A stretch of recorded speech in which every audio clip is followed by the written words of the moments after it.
Welcome back to another episode of Macrodosing. It's a pleasure to have you back. We appreciate it. We got a full house again today. The McMahon is Skyped in. We got Arian Foster. We got Billy in the studio. We got Big T in the studio. We have Avery mastering the controls, producing, doing everything else that you don't hear us do on the microphones. This is an episode that, I'll be honest, I'll put my hand up. I was a little chicken shit to do it right off the bat.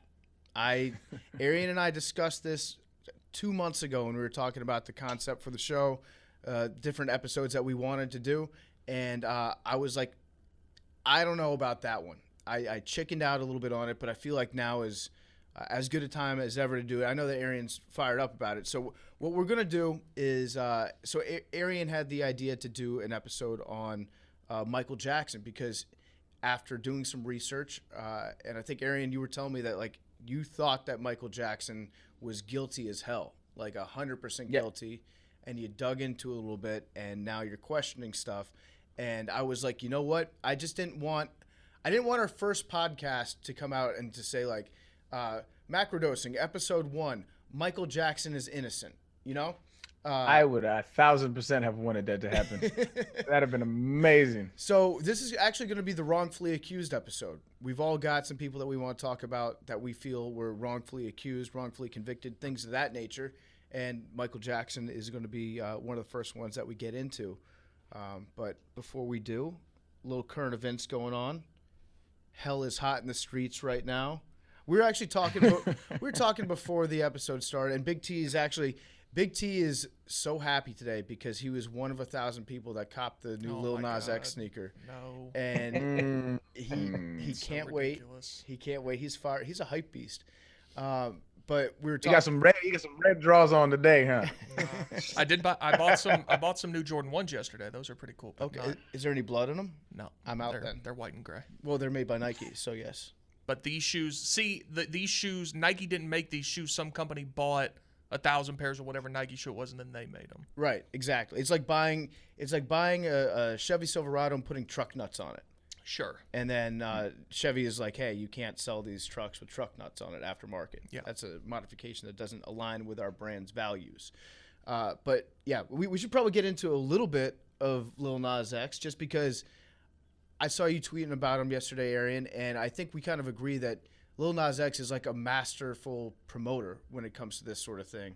Like, he's figured out a way to push all the right buttons, and now he's making a shitload of money. People are talking about his music video, and he's just kind of playing the internet like a fiddle. There's no better human being at working the internet right now currently than Lil Nas X. He's a child of the internet, and he works that shit.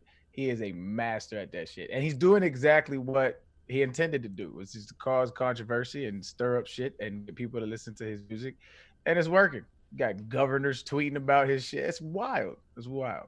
Yeah, he's definitely promoting himself, and it's crazy because it couldn't have worked out any more perfectly for him. Like, if nobody was talking about his sneakers, then his music videos aren't getting as many clicks, his Spotify streams aren't going up. Really, Lil Nas X took a song. I think he wrote a song as like a soundtrack, a fake like fan art soundtrack to Red Dead Redemption, and then he kind of rode that entire wave all the way to being like the most talked about artist on the internet this month. So like he did all those like remixes of Old Town Road too. So he knows like how to strike while the iron's hot, and he's pretty damn good at it. But I think that we came to the conclusion before the show that we want to do an episode on hell.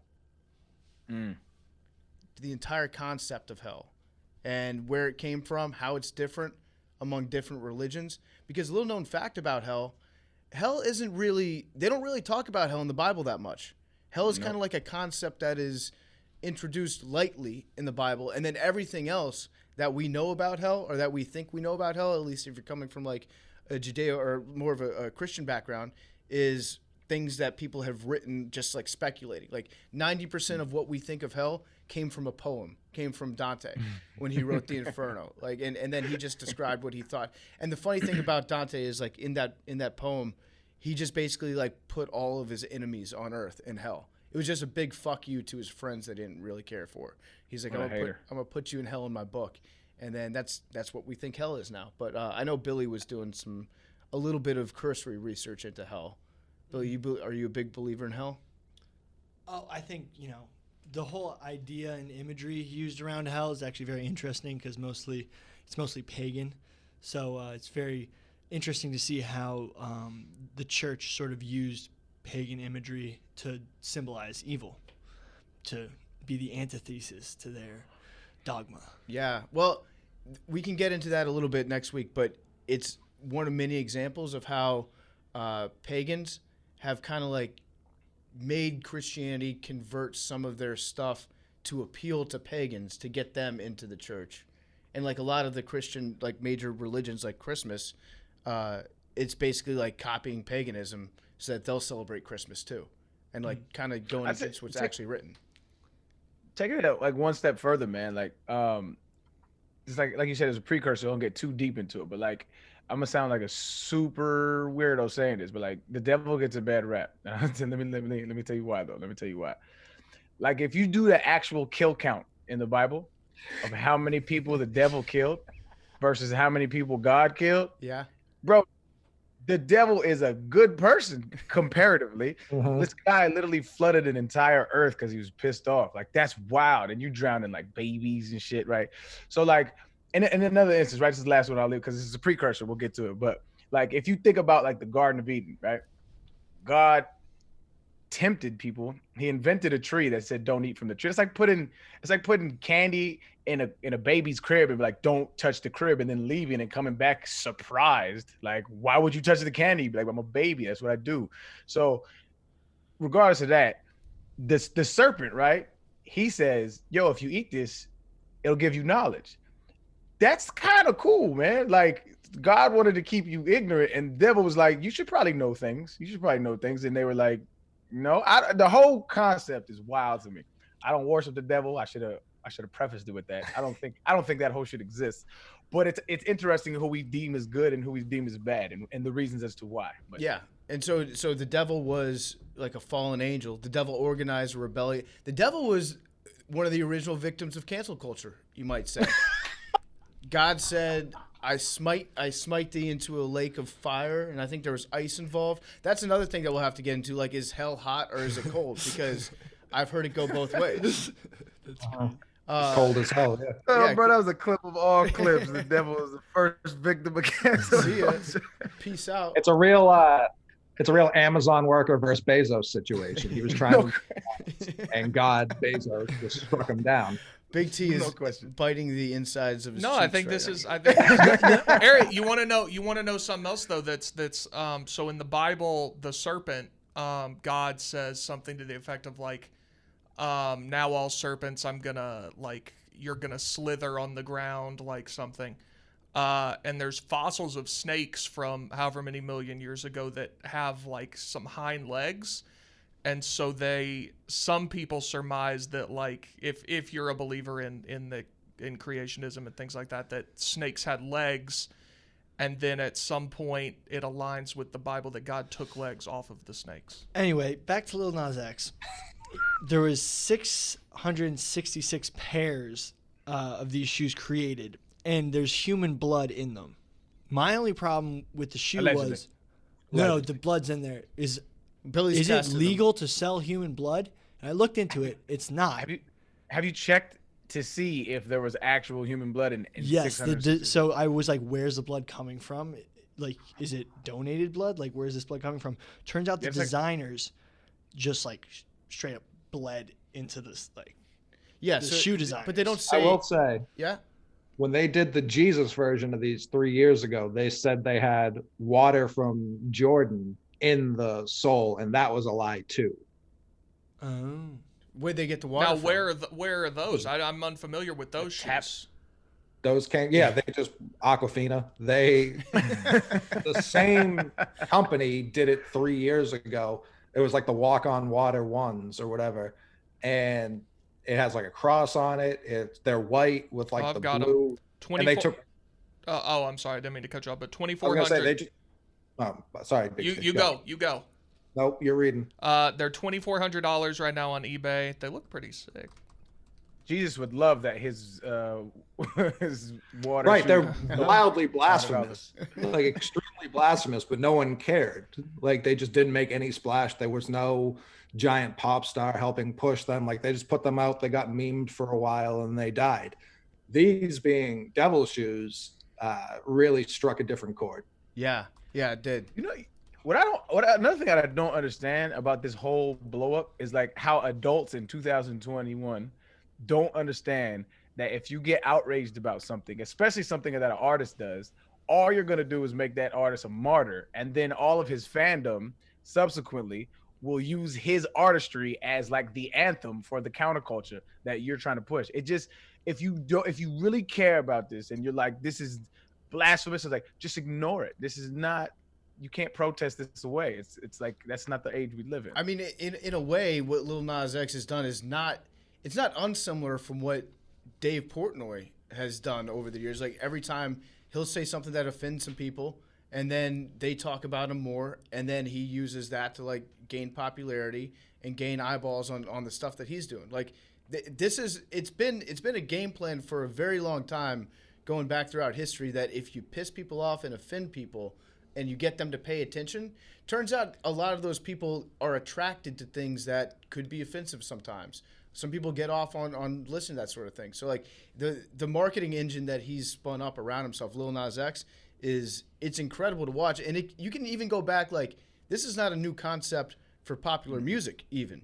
So like I think that's what I was about to say, is like, it just hit me when you said what you're talking about that. Lil Nas X is Kanye on steroids. Like the same template. Every time Kanye he wants to sell us something, he does some stupid shit every single time. Yeah, it's a fact. And like you can go back to the Rolling Stones, "Sympathy for the Devil." That's the first time I think in like modern popular music where a group like Mick Jagger used to put fake devil tattoos on himself and come out and sing "Sympathy for the Devil," and then people are like, "Oh, the Rolling Stones are Satanists because they had like some satanic imagery on the back of their album or whatever." Boom, album sales shot up because every parent was like, "Don't buy this album." And if your parents tell you not to buy an album, guess what you're gonna do? You're gonna buy the album. You're gonna get a Rolling Stones tattoo. You're gonna like become wildly obsessed with whatever your parents tell you not to do because it's bad. And so like, yeah, you can go back to the Rolling Stones. I mean, all throughout the 70s and 80s, like Kiss did the thing with blood too. Every band member in Kiss pricked their finger when they made the Kiss comic book in the 70s, and they just put like a drop of blood into the red paint that they were making. So all the comic books had some of Kiss's blood in it. And all the parents were like, "Oh, this is satanic. Don't buy it." Guess what kids did? They started painting their faces like Kiss, and they started, becoming diehard fan. The Kiss Army was born out of that. And so, yeah, the whole, like, the devil thing it's a tried and true method to get people pissed off at you, and it sells, yes. And interestingly enough, just the last thing I'll say before we can move on, is when you actually look at what Satanism is, it's fucking dope, dog. And hear me out when I say this, right? Satanism is basically just a religious troll, right? And what they actually do is they congregate and they actually just do a whole bunch of charity. They just do good works across the nation. They actually organize and they just do good deeds. And that whole Satanism, worship of the devil shit is just a guise to piss people off, just to get under religious people's skin, specifically for things like when Christians want to put like the 10 Commandments on government property, they'll say, well, we want Baphomet. We want our God right next to it. In the Christians' eyes, they're like, that's bullshit. You're not going to put that devil worshiping shit. And they're just saying like, yo, we have a nation of laws, and one of them is the separation of church and state. And so if you're going to put your doctrine on there, by law, we're entitled to do that too. And so it's basically just a troll, and they just do a lot of good works. It's pretty interesting, actually. So they don't actually worship the devil.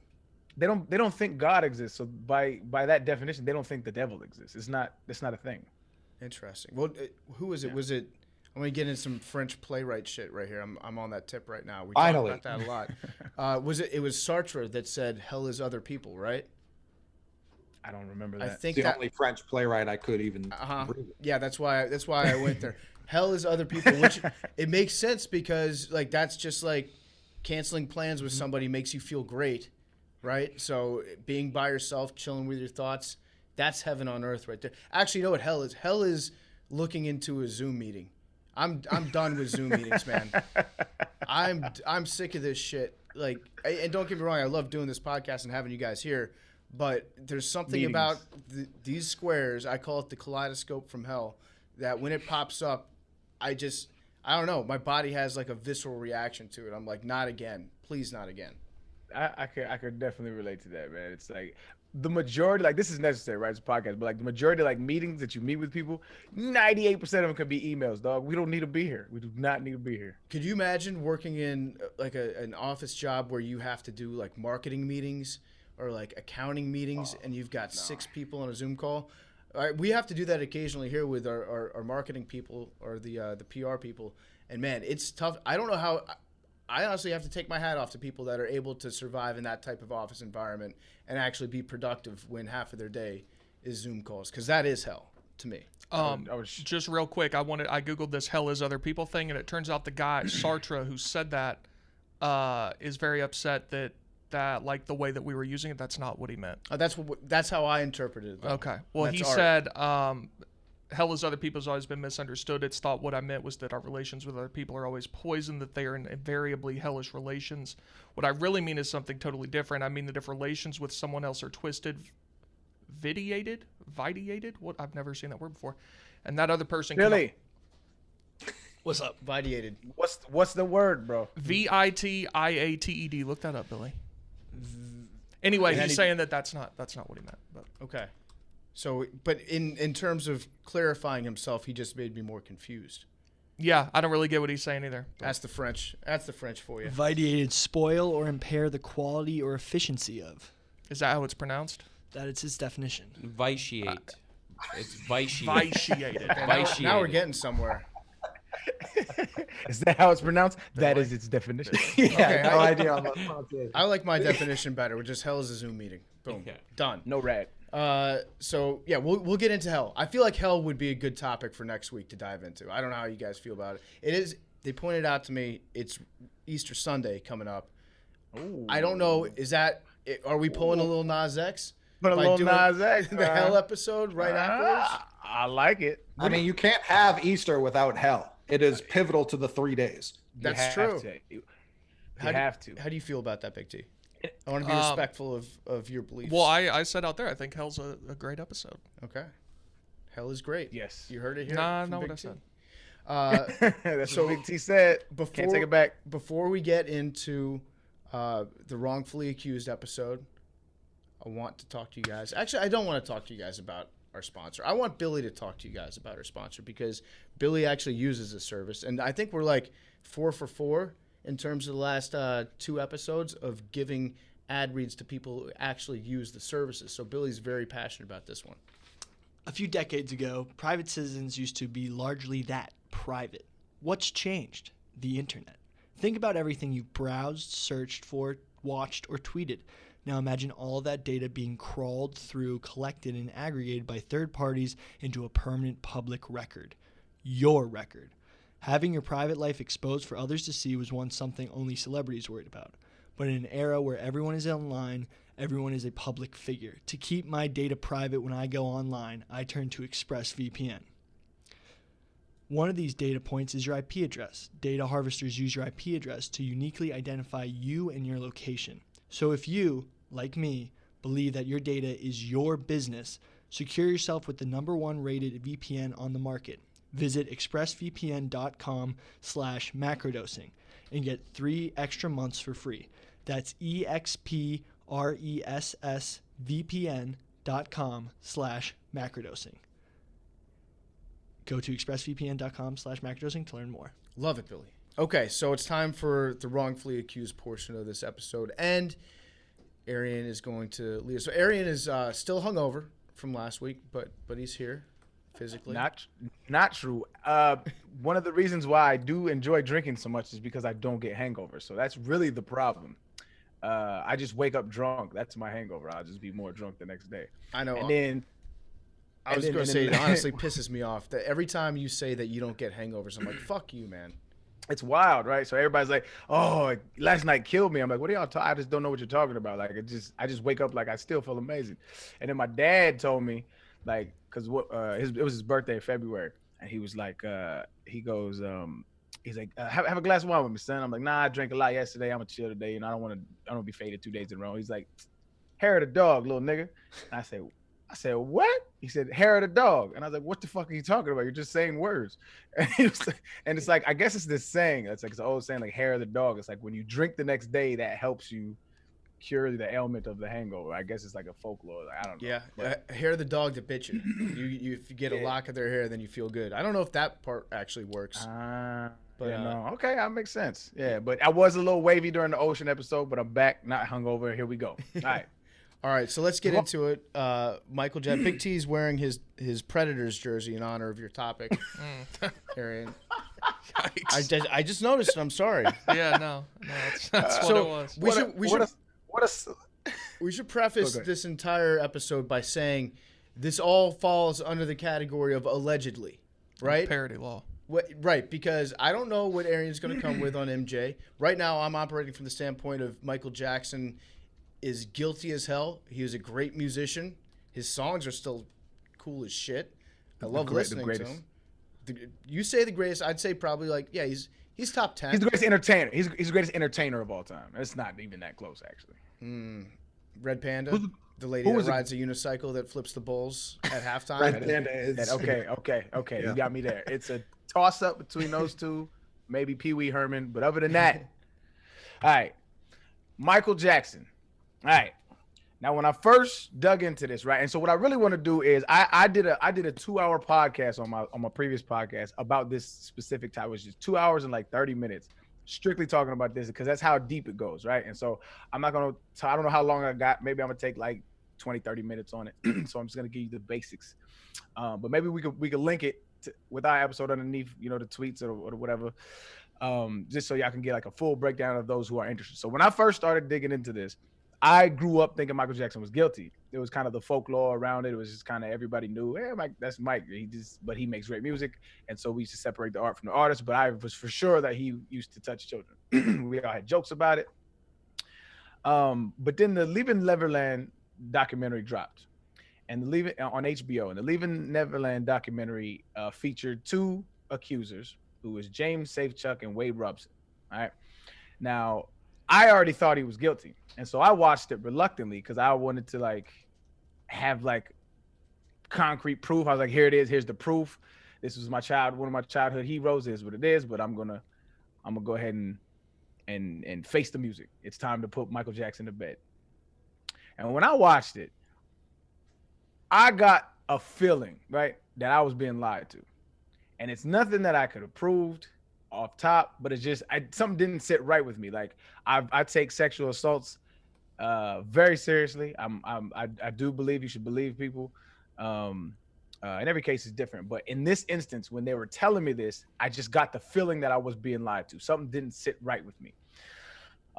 There were instances of it where it was like, that's grotesque, and you feel for him. And James Safechuck was the one I really believed, and I was like, Wade gave me a weird feeling. Wade just didn't. It felt like he was acting. That was just off topic, but I was like, all right, it's what it is. I'm gonna do my own research. I'm gonna dig into the cases because I couldn't sleep. I was like thinking about this shit for like days, and I was like, I can't get this out of my head. Why Michael Jackson? If he did or he didn't do it, I was just thinking about it day in and day out.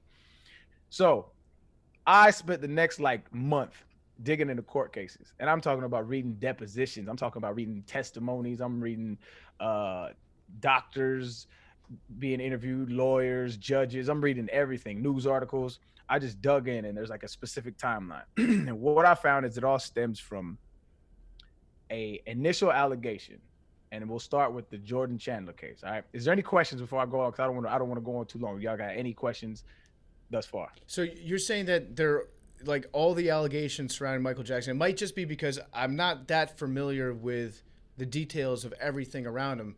I had just always heard that there were dozens or 10 or 20 kids that had made these allegations against him, and that it was just kind of a known fact. But you're saying that it all traces back to one or two ultimately. Right. So altogether there was 4 allegations, right? And that is the folklore behind it. Is there's 100 kids that came out. Not true. There was 4 kids that came out. One that was so felonious that it's not even worth mentioning, but it's worth mentioning.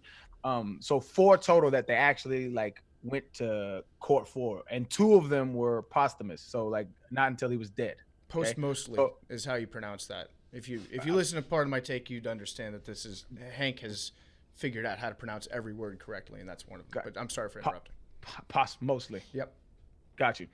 So postmostly, there was 2. So while he was alive, there was only 2. All right, and it was Jordan Chandler and oh shit, what's the other kid's name? I'm blanking. Was it I'll Wade? think of it here in a second. No, Wade Robson was the post Mosley. Gotcha. I just like to interject and say, yeah, 2, but like that's also 2 more than most people ever have. It is, right? It is. But okay, so I mean this is why it was intriguing to me, right? I even when I started digging into this, I was like, yo, I mean, when there's smoke, there's fire. So initially, how did all of this start? There was a man by the name of Evan Chandler, which is Jordan Chandler's father, okay? Who okay, Jordan Chandler and Michael Jackson, this is how they met. They met randomly, right? The family's car broke down. I'm sorry. Michael Jackson's car broke down by an auto dealer shop. They went inside and said, yo, we have Michael Jackson. Can we use your phone? This is the day before cell phones. Let's pop in like that. And they said, yeah. And they knew that Michael Jackson was like a big fan of children. Like he loved kids, right? Which is a separate conversation, right? But we'll just keep it here for now.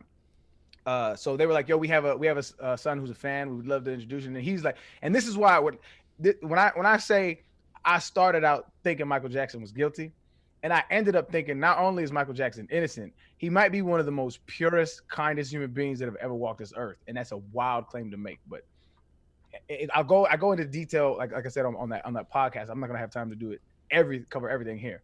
But so they met, they linked up, and Michael Jackson and him hung out a lot, and he hung out with a lot of kids. It wasn't just like 1 or 2, and he had like favorites. He had so many children that he was around, and so many people that he influenced and took care of. So Evan Chandler, there's audio tape of him plotting this shit from the jump.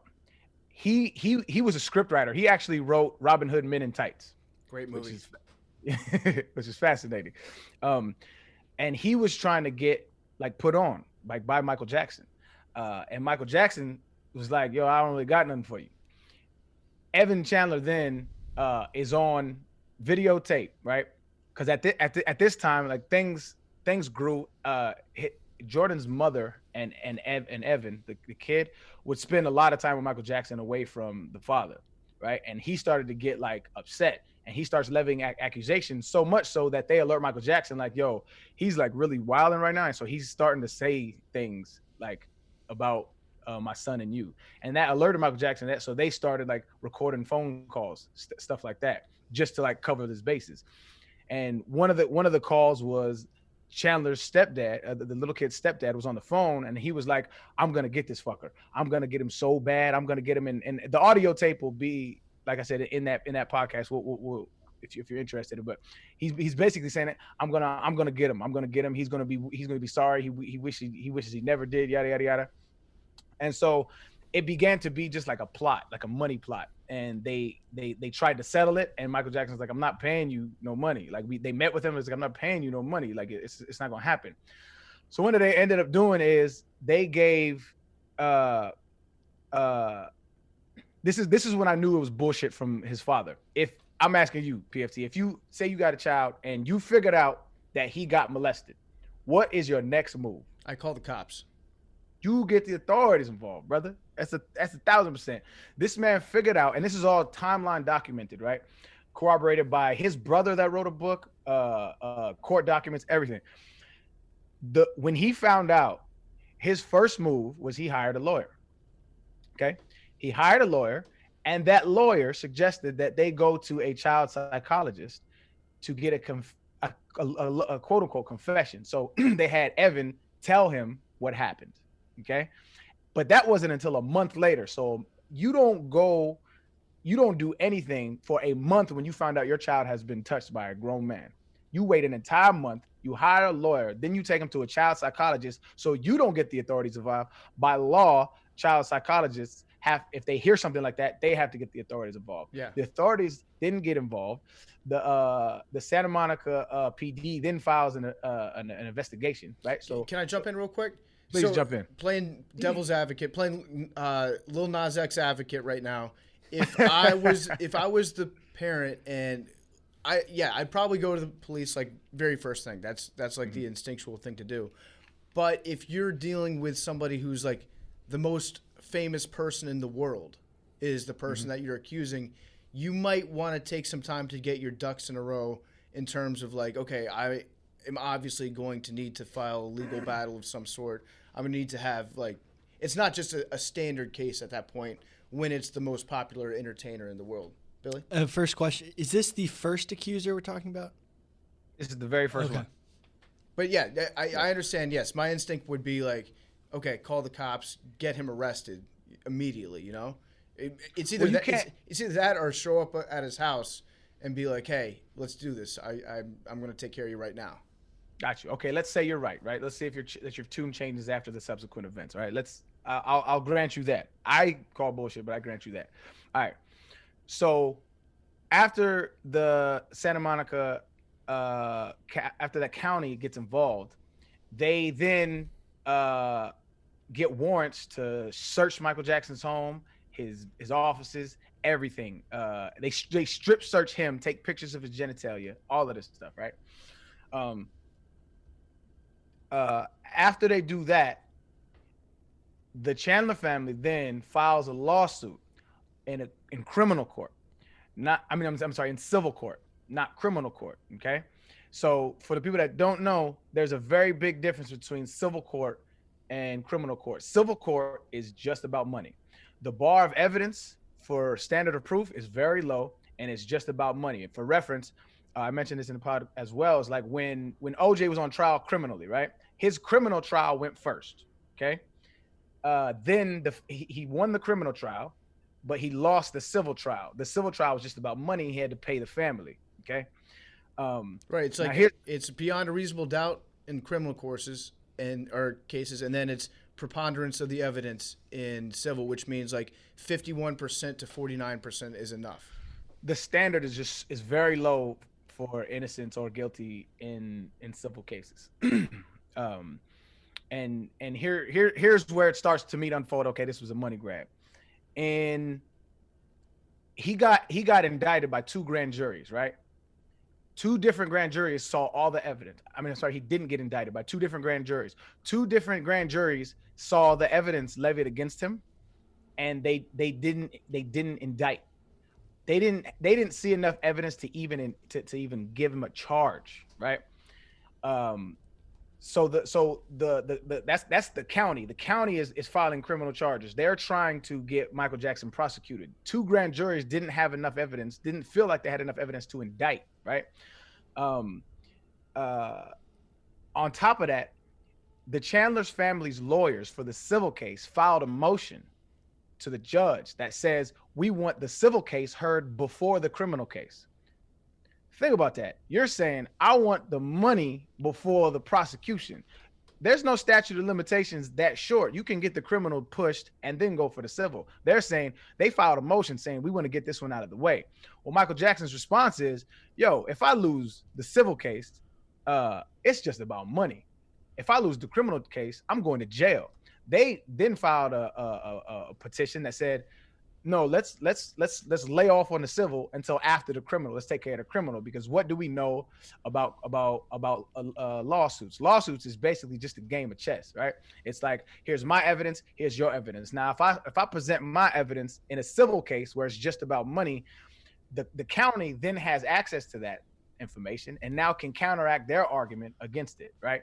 So it makes more sense for Michael Jackson's team to be like, let's put it off. The judge denies it, and subsequently, there's a law now in California, which is why OJ's trial went criminal then civil, because of the Michael Jackson trial and how it went.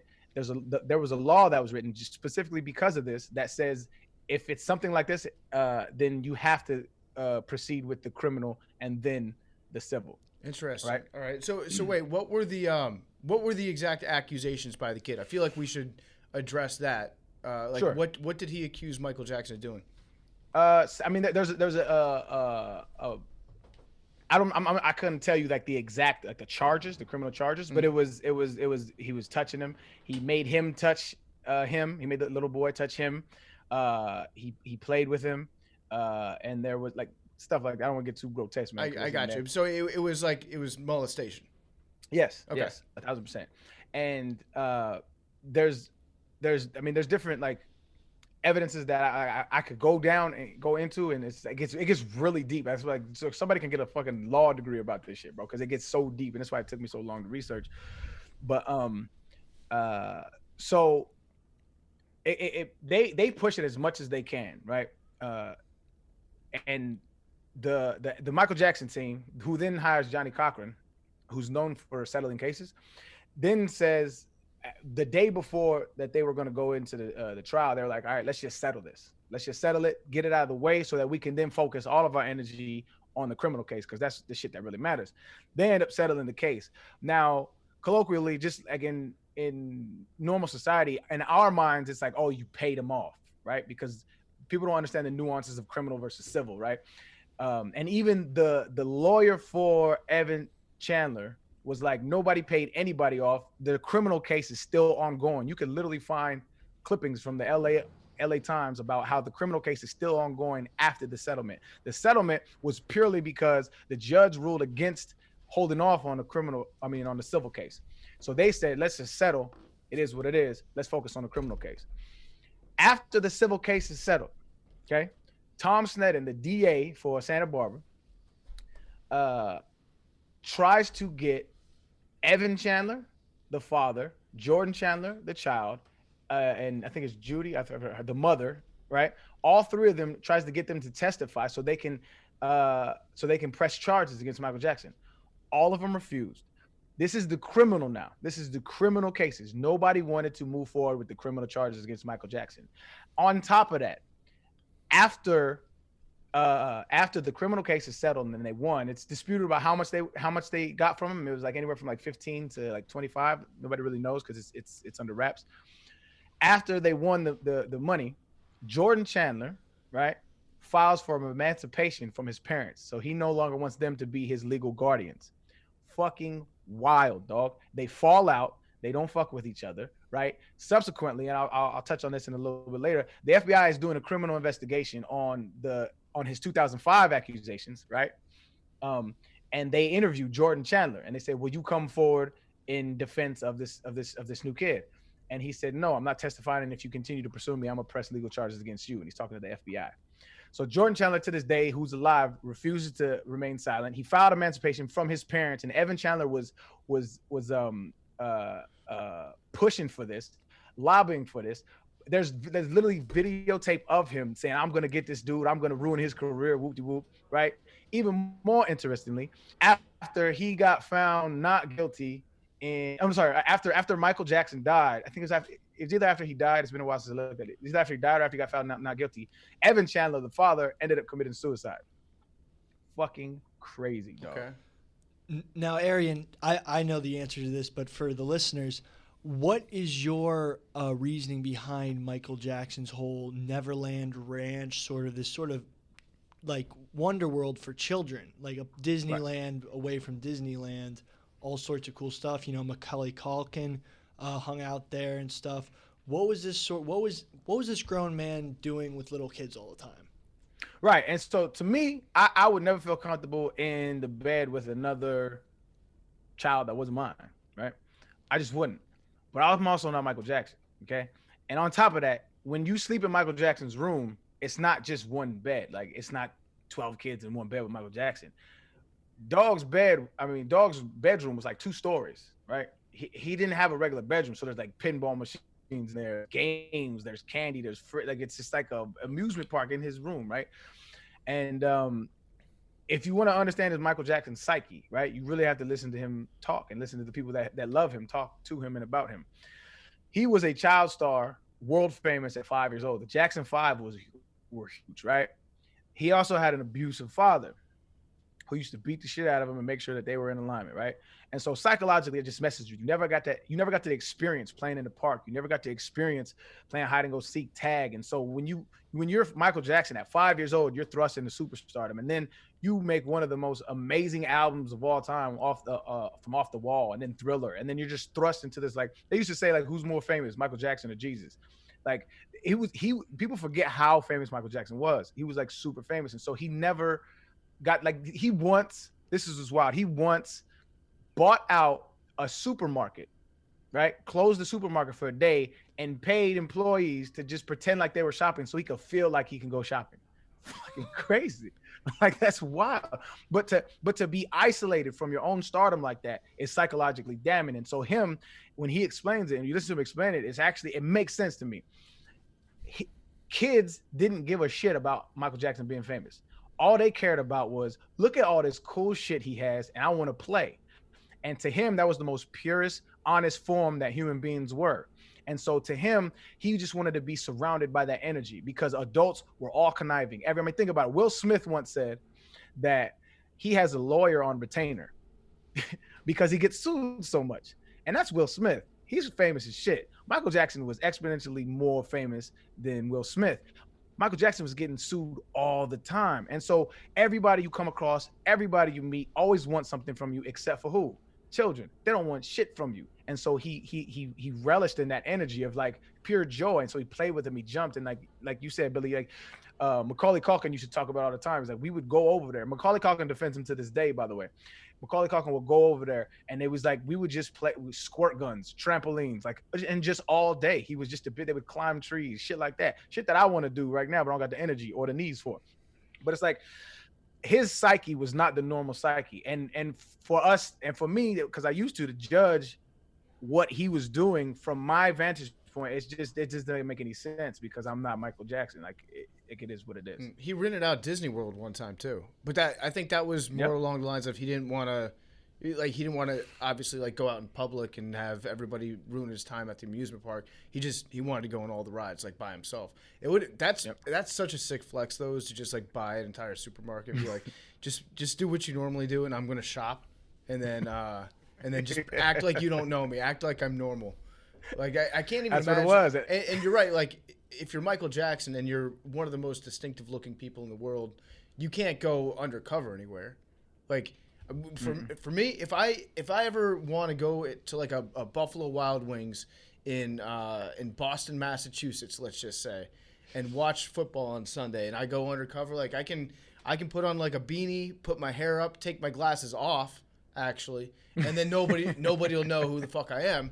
And it's great, but, like, you can't escape your Michael Jackson-ness if you're Michael Jackson. And, like, obviously, like, me to Michael Jackson is, like, not even in comparison, like the sun to a grain of sand. Coley's shaking his head like, no, that's not true, PFT. I appreciate that, Coley. It's you got to give yourself some more credit. Yeah.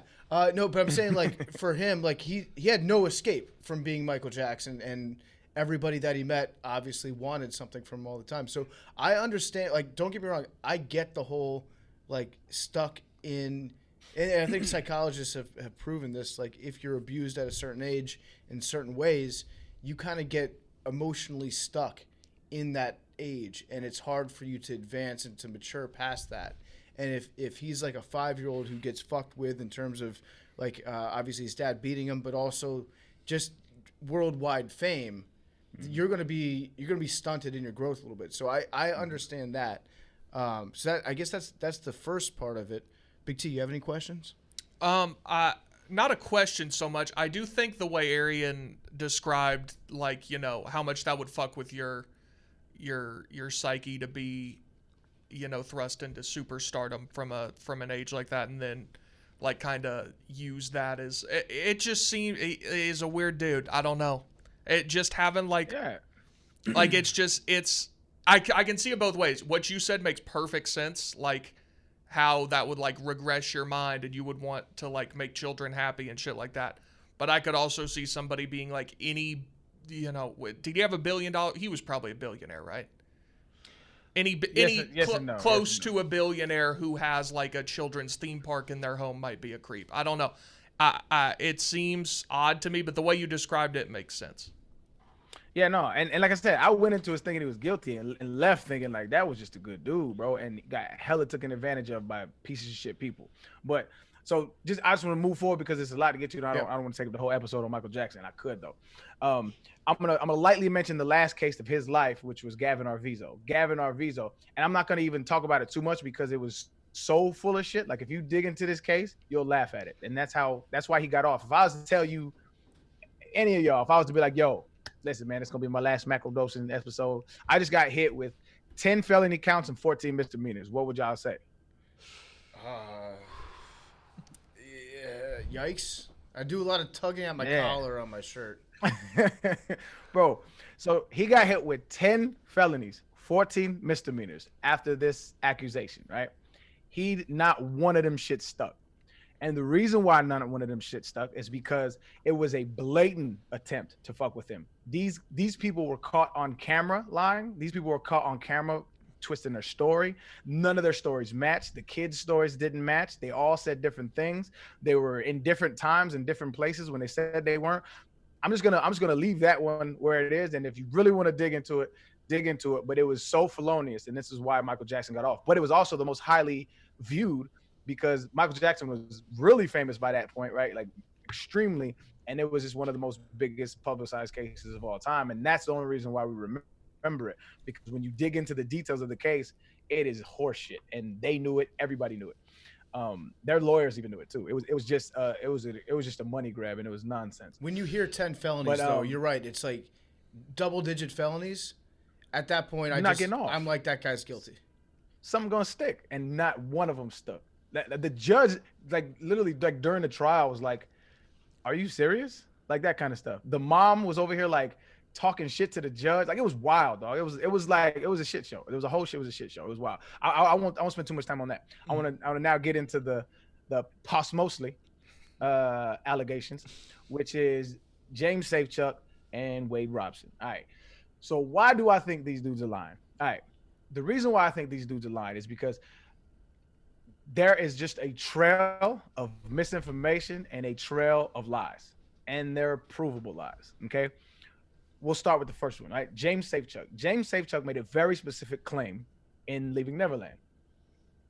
In Leaving Neverland, it was one of the most powerful scenes in the movie, actually, right? One of the most powerful scenes in the movie was when he was talking about, it was very grotesque, and he said, when it first started, it was like, when you're in a new relationship, you do it all the time and you do it everywhere. And it's like, that's what we were. We were kind of like in love, and it was just, you're doing it everywhere. And we would do it in the Neverland train station, right? Michael Jackson had a very famous train station, right? And he said, we would do it in there. We did it in there a lot, he said, and he described in detail what happened and yada, yada, yada.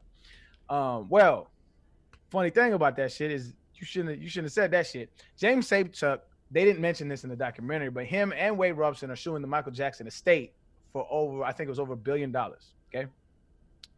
In their lawsuit, James Safechuck claimed that Michael Jackson was molesting him from 1988 to 1992. Okay.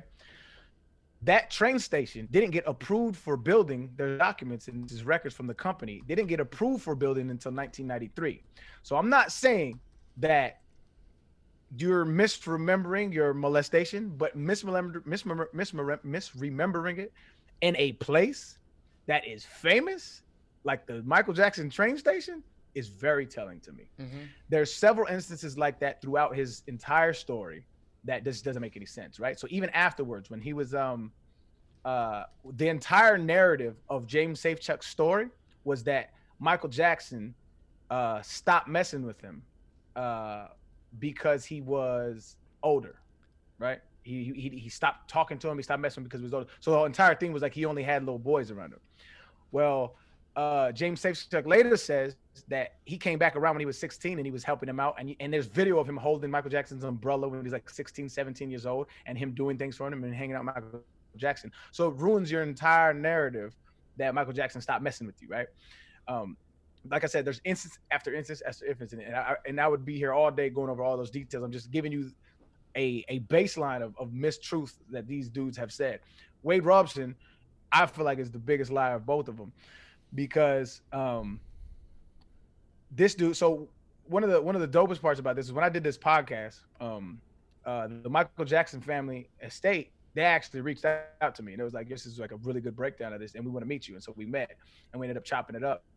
And they told me when Michael Jackson died, and I got it confirmed by them. I think I said it in the podcast too, but when Michael Jackson died, the very next day, they got an email from Wade Robson saying he wanted to direct a Cirque du Soleil show as a tribute to Michael Jackson. The next day, fam. That's fucking crazy, dog. You're not right. So they said no, right? Few years later, he keeps trying. They keep telling him no. For the record, I would go see that show. That sounds amazing. No question, absolutely. He keeps trying. They say no. A few years later, he levies the accusation and he said, "This is my truth. This is what happened to me," and he explains it all, right? Interestingly enough, in that documentary, they talk about the gloves Michael Jackson gave him, the hat from the what's that video he leans in? What's that? Billie Smooth Jean? Criminal? Smooth Criminal. Yeah. He got the Smooth Criminal hat, right? He has a lot of real Michael Jackson memorabilia. He goes to auction it off 6 months before he files his lawsuit against the Michael Jackson estate. He auctions it off, and he tried to, and this is confirmed by Julian's Auctions, and they tweeted about this. Julian's Auctions actually said Wade wanted to make it an anonymous, and we said no, this is the Wade Robson collection. So he tried to pawn off Michael Jackson's memorabilia before he files the lawsuit against Michael Jackson's estate. It's just instance after instance after instance. Another one was in the movie, Joy Robson, Wade's mother, says that they all left. And they left their 5-year-old with Michael Jackson. Fucking crazy, by the way. They just met Michael Jackson. The whole family leaves to the Grand Canyon and they leave their 5-year-old. Okay. When in that earlier case in 1993, Joy Robson was actually called by the Michael Jackson team to defend because they know that their kids spent a lot of time with Michael Jackson. She was in deposition, and in deposition, she said that we went to the Neverland Ranch family as a family. We all had fun, blah, blah, and then we all left. And we went to Grand Canyon. She didn't say that she left her son there. Mm-hmm. And so you're lying in either one. You prove it. And you figure it out. But the issue is you have been caught in multiple lies. And these are just light, right? This is just, and it's just, and the deeper you dig, the deeper it goes as to how much truths that they have said and spread over the years. And recently that case, I believe it got thrown out, right? Wade Robson and James Safechuck have yet to say a fucking word after the blowback of leaving Neverland. None of them have said anything. Coley, as a father, how do you feel about leaving your child with, let's say, Bruno Mars while you go to Crater Lake, Oregon or something? He's selling that baby for not that much cocaine. I mean, it's not out in my mind. So he's gonna be a nut job to do that. Like I get it was the 90s and it was a different era, but you just can't be doing that. Yeah, that is a wild move. I mean, I'm not a parent, but I wouldn't like leave my dog with a stranger for 10 minutes. You know? So that's a question I have. How did these kids get to like go to Michael Jackson's house? Do you know that? There's a whole bunch of. It's not. There wasn't one avenue, right? Well, right, but like. So there was charitable foundations he ran. Like he used to like, and this is what I'm saying. Like when I first I was like, yo, he's guilty, and I was like, no, he's fucking one of the greatest human beings ever lived, because this dude used to just do random acts of kindness, dog, and like hundreds and hundreds of people came out after this, and it was like, yo, he talked to me on the phone for hours and like about nothing. He would just call people who were like cancer patients, and he would just talk to them and sit and talk to them about their day, things that they like, movies, jokes, yada yada. And so like he would like run cancer benefits. That's actually how he met Gavin Arvizo, was through a cancer benefit. Chris Tucker was doing a show. They came up to him and said they're fans of Michael Jackson. They knew Chris Tucker was friends with Michael Jackson. Chris Tucker was like, yo, this family wants to meet you. He was like, bring them up. And he brought him up. And it's like, that's who Michael Jackson was. So it's like, if he was like this evil conniving, it would have just been more smooth. Like you're Michael Jackson. If you could run a fucking ring, you could have a spot in Mexico that you fly to and just have a whole fucking, if that's what you into. But like, that's not him, dog. Like, and I like, it's hard for me to say it because like once the doors are closed, like you never know what actually happens, right? He could have been the most evil motherfucker on earth, but just all things considered, all the people that have come out, like there's only been 4 or 5 cases, and they all been discredited through lies and testimony and audio and all of this stuff.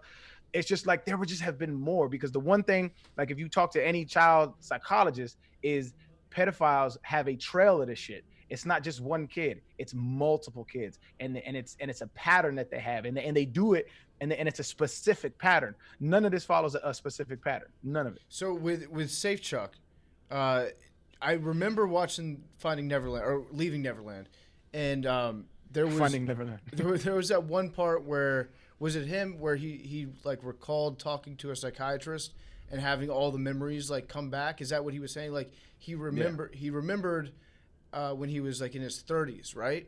Like and he had just repressed those memories for so long. Yeah, I think he was saying that like in his head he kind of like normalized it after a while.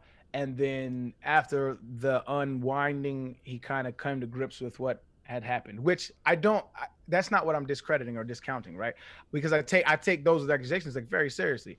But what I can see is the manipulation surrounding it, right? You're suing an estate for $1 billion. You've lied in your claim. You're lied, right? You lied. There's just bold-faced lies. So it's like, certain things should match up if that's the case, in my opinion, and they're just not matching up. And then let's say you lose the case, right? If I'm innocent, or I mean, if I feel like it happened to me and he's a guilty man, and it's hard for me to say this, but it's just like, I'm still speaking my truth, but like, I don't care what that judge said. Like, I know what happened. I know my truth. They're silent. They went radio silent. It's been 4 years now, 3-4 years now, and they haven't heard a word from them. And it's like, you had a platform. You should still be doing this. You're not anymore. Mm-hmm. All right, so that's Safe Chuck. Who else do we have? Wade Robson. That was it. It was just those 4. Okay, Wade that's Robson. it? That's it. So again, that kind of goes back to like what I was saying earlier, is growing up, I was just always under the impression that there were like, dozens of kids that had all come forward, but it's just these 4. And that's a key element in all of this is the media. And I hate when people pull that nowadays. It's like the mainstream media, right? I think it's just like an overused term, but it's literally the catalyst to why this is such a prolific event. There was tabloids paying people like $200,000 for a story like this maid got caught lying, and a tabloid paid her $200,000 to say she saw somebody, a little boy in her room, just to say it. Like the tabloids just fed off of the shit. Anything Michael Jackson was selling. And so the media was pushing the narrative. Like literally during the 2005 case, there was a 24-hour news cycle on this case, just dedicated to this case. And it's like, you're not in the courtroom. Like it was a closed courtroom. So you don't know what's going on. So the entire day you're just running with narratives and making narratives up. That changes everybody's opinion. Like there's a zeitgeist going on. And I mean, zeitgeist shift going on. And when the media comes into play like that, it's just a dangerous game. It's like cat's out of the bag. You can't put that back in forever. Like people are gonna associate Michael Jackson with this, even though you got off of fucking 10 felony counts, dog. That's insane. Yeah. So I'm reading up about it a little bit when it comes to the Robson case.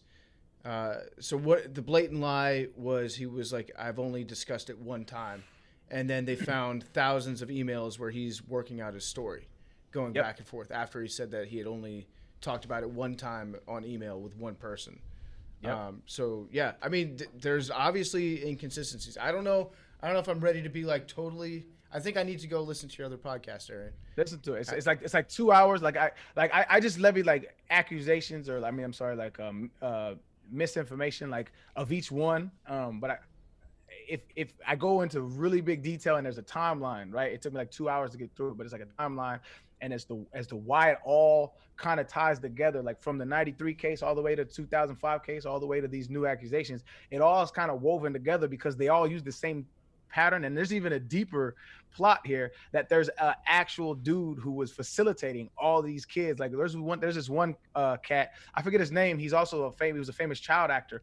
They interviewed him. The LAPD interviewed him, right? And this is on record. The LAPD interviewed him saying, did Michael Jackson ever do anything to you? And he was like, no. Michael Jackson never did anything to me. And he was like, yo, they're like, he went to his mom and was like, yo, they're pressing me. They're like saying, I know he did. They were like aggressive with a whole bunch of kids, and a whole bunch of kids came out and sided against the LAPD, saying you guys are trying to force these kids into saying something. Like it got that deep. And Tom Sneddon, the DA for who's actually died, Tom Sneddon tried to get this man for 10 years, and he was like doing dirty shit, like real dirty shit. So much so Michael Jackson actually wrote a diss track against him, dog.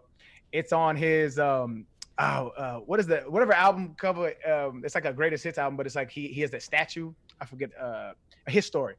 So it's on history. It's called DS, right? Because he didn't want to get sued by him, so it's called DS. And the hook goes, Tom Sneddon is a cold man, because Tom Sneddon was trying to nail him for 10 years with just lie after lie after lie, dog. And it's insane. Like Michael Jackson, and that's why after the 2005 case, he won, all charges dropped. Michael Jackson gets out of his car and he's dancing on his car. Yeah. And the song that's playing is Tom Sneddon is a cold man. I had no idea that Michael Jackson got into the diss track game. Yeah, I have to go listen to that. Can we put a clip of that in? Yeah, All right, hell yeah. we'll put a clip of that in. So yeah, I'm doing a little bit more reading right now, and you know what I think?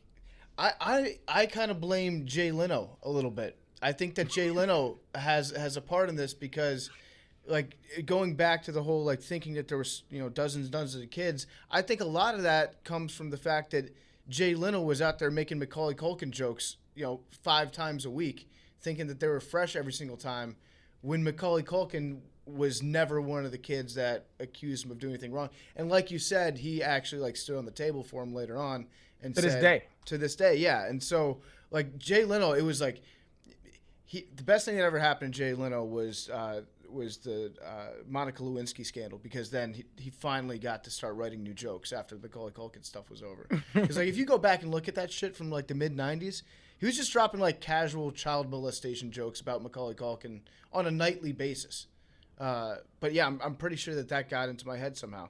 So the other thing that I'm reading is that so there were descriptions of the sexual assaults that came from the kids, and it's noted that a lot of the descriptions that came from those kids match up almost directly with a book that was written about a woman that had an affair, or that had a relationship with Michael Jackson, and her description of his body. Not only that, there was a book written by a guy who infiltrated a group called NAMBLA. NAMBLA is the National something like Men Lovers Association, something like that. Big T. I'm not familiar with their work. Okay. And so he infiltrated that group. It's a disgusting group. It's like it's everything that QAnon accuses the government of being. Like exactly. NAMBLA is actually this group. Let's focus on that. Yeah. And so he infiltrated this group, and it said it took him like 3 years to actually get invited to the place or whatever.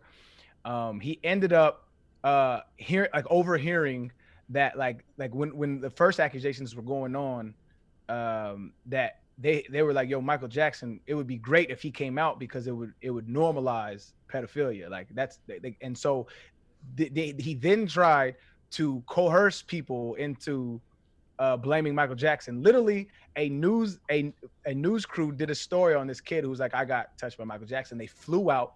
He gave all the information. He fed all his kid the information, right? And they believed him. And they were like, holy shit. They was like, you need to go to the authorities. And they ran a story on it.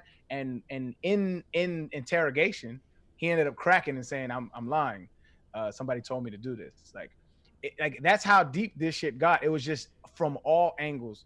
And another thing about like his description of his genitalias, that gets even deeper. He's more than one. No, it was one kid. It was Jordan Chandler, the first kid. They said that he gave a description of his genitalia, right? In one of his descriptions, he described him as being circumcised. Michael Jackson, in his autopsy after he died, he was uncircumcised. He had the flaps.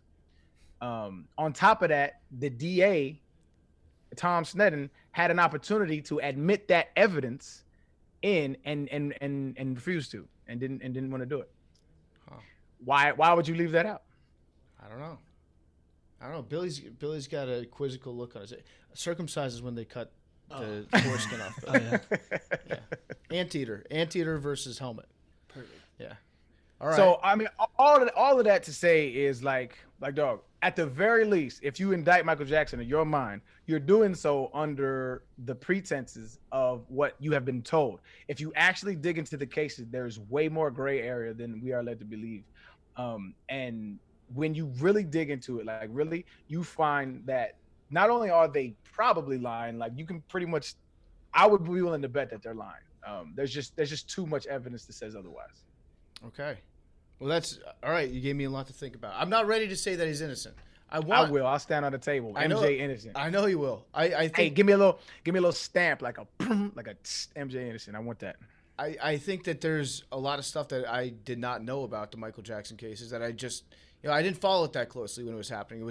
It seemed to me that there was always like a hum of accusations surrounding Michael Jackson for as long as I was alive. So I never really took the time to dig into the actual circumstances of each trial. But yeah, there's definitely some things to think about there. And I do think that in the interest of of defending the kids a little bit that made these claims, sometimes your memory is going to be hazy, especially if you go through a traumatic experience like that. And Sure. so when it comes to like describing the train station and all that, I could also buy the fact that like he saw the train station on the news or something, years later, and then that kind of melded into his memory that he had that was repressed from when he was 6 years old. I could see some like that could be something that could happen to a child's brain, and as they realize what happened in the past, I'm not saying it doesn't do anything to like help prove that Michael Jackson's guilty, but I'm just saying like in the interest of like not I don't think that we should be so quick to be like, because a kid got his story a little bit wrong, like he was lying because there are other ways that can affect your memory and what you think is the truth based on how your brain has like rolled these events up into one, especially 1,000%. after a traumatic experience. I do agree with that 1,000%, and I will definitely grant you that. I would just caution you with, it wasn't because of the train station that changed my mind, right? It was just when the multiplicity of myth truths add up. After a while, you're like, at what point is he telling the truth? If all of this shit is wrong, if all of this shit is lies, like at what point are you telling the truth? And it's just like it's lie after lie after lie after lie, and deceit.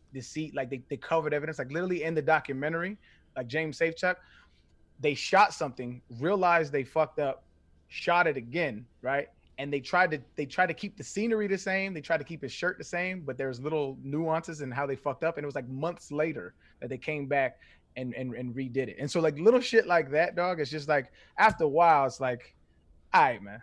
I don't know. And let's be honest, Michael Jackson is a weird guy, or he was a weird guy. He was a strange guy. You can argue like how much of that is through fault of his own and how much is just, him being Michael Jackson and being famous since he was 5. But with the plastic surgeries, the baby incident where he was like holding his kid over a balcony, that might be explained through like being addicted to painkillers and not being in his right mind at the time or whatever. But he was just a weird dude. And so when you get the combination of all these accusations with a guy that you're already like, this is a strange motherfucker, you tend to connect a lot of those dots on your own, and you get the presumption of guilt sometimes.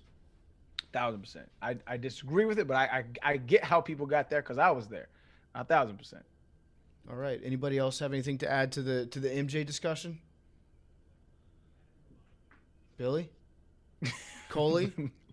Billy, like you doing equations in your head again, man. It's a tough thing to respond to because either you're like, yeah, Arian's right, all these kids are lying, or you're like, no, fuck you, Michael Jackson's guilty of everything. Yeah. Like there's a lot of gray area. It's a tough hill to die. Like I'll publicly, I would have never asked any of y'all to be like, say he's innocent now, because it's like now like anybody who has, and this is what I understand, is like anybody who has dealt with like molestation or has seen it or knows somebody or whatever the case, like in their mind, it's like you're protecting a pedophile. Like that's what you're doing. And that's not the case. That's not what I'm doing. All I'm saying is I looked at the evidence presented and I saw the lies, I saw the coercion, I saw the deceit, I saw the manipulation to try to get money, like all of this stuff. And it just doesn't add up for me. I could still be wrong, I'll admit that, but I just don't see it.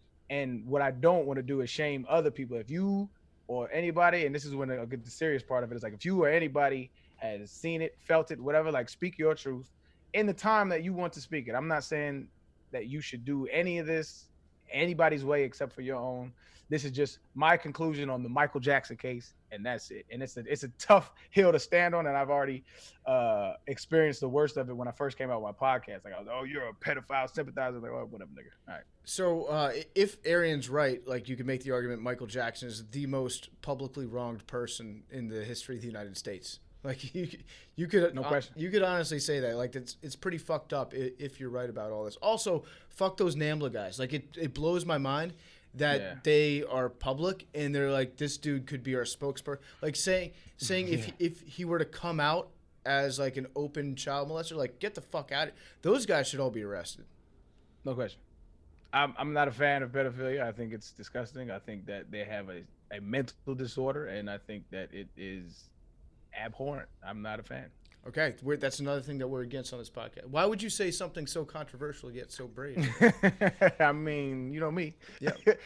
So just as the last to wrap it all up, it goes into way more detail. Like I just lightly touched the surface on it, and you know we like an hour in, but I just lightly touched the surface on it. If you want like a little more detail, we'll link my old podcast just to listen to it, just to see that how deep it goes and how long this thing has been going on, because people still debate it to this day. All right. You want to move on? You want to do Big T? On a lighter note, Yeah. OJ? You want to spend to OJ? I think he did that shit. I think he Well, did, yeah. let me convince you. OJ's Well, very- I think he knew about it, and like Yeah. maybe somebody else had a hand in, like, but I think he was quarterbacking. So this is the one glove No. episode. So basically, no, this is all allegedly. I'm not, even 100% convinced, but You shouldn't be 100% convinced about anything at this stage in life. I know. I really shouldn't. Anyway, this is a theory proposed by an author named William Deere, a private investigator, which uses a lot of the evidence from the O.J. Simpson case.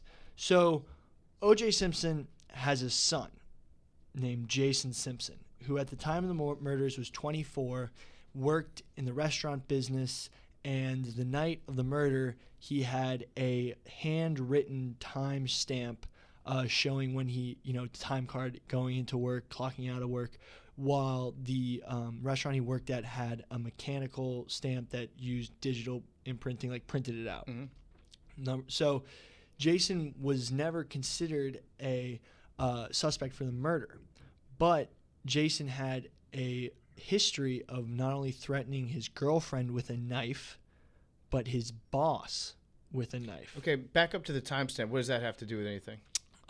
Saying that his alibi could have been Okay, so the alibi was falsified. on the timestamp, and Yeah. it said you checked in. What about? Do you know anything like the other employees at the restaurant at the time? Did they?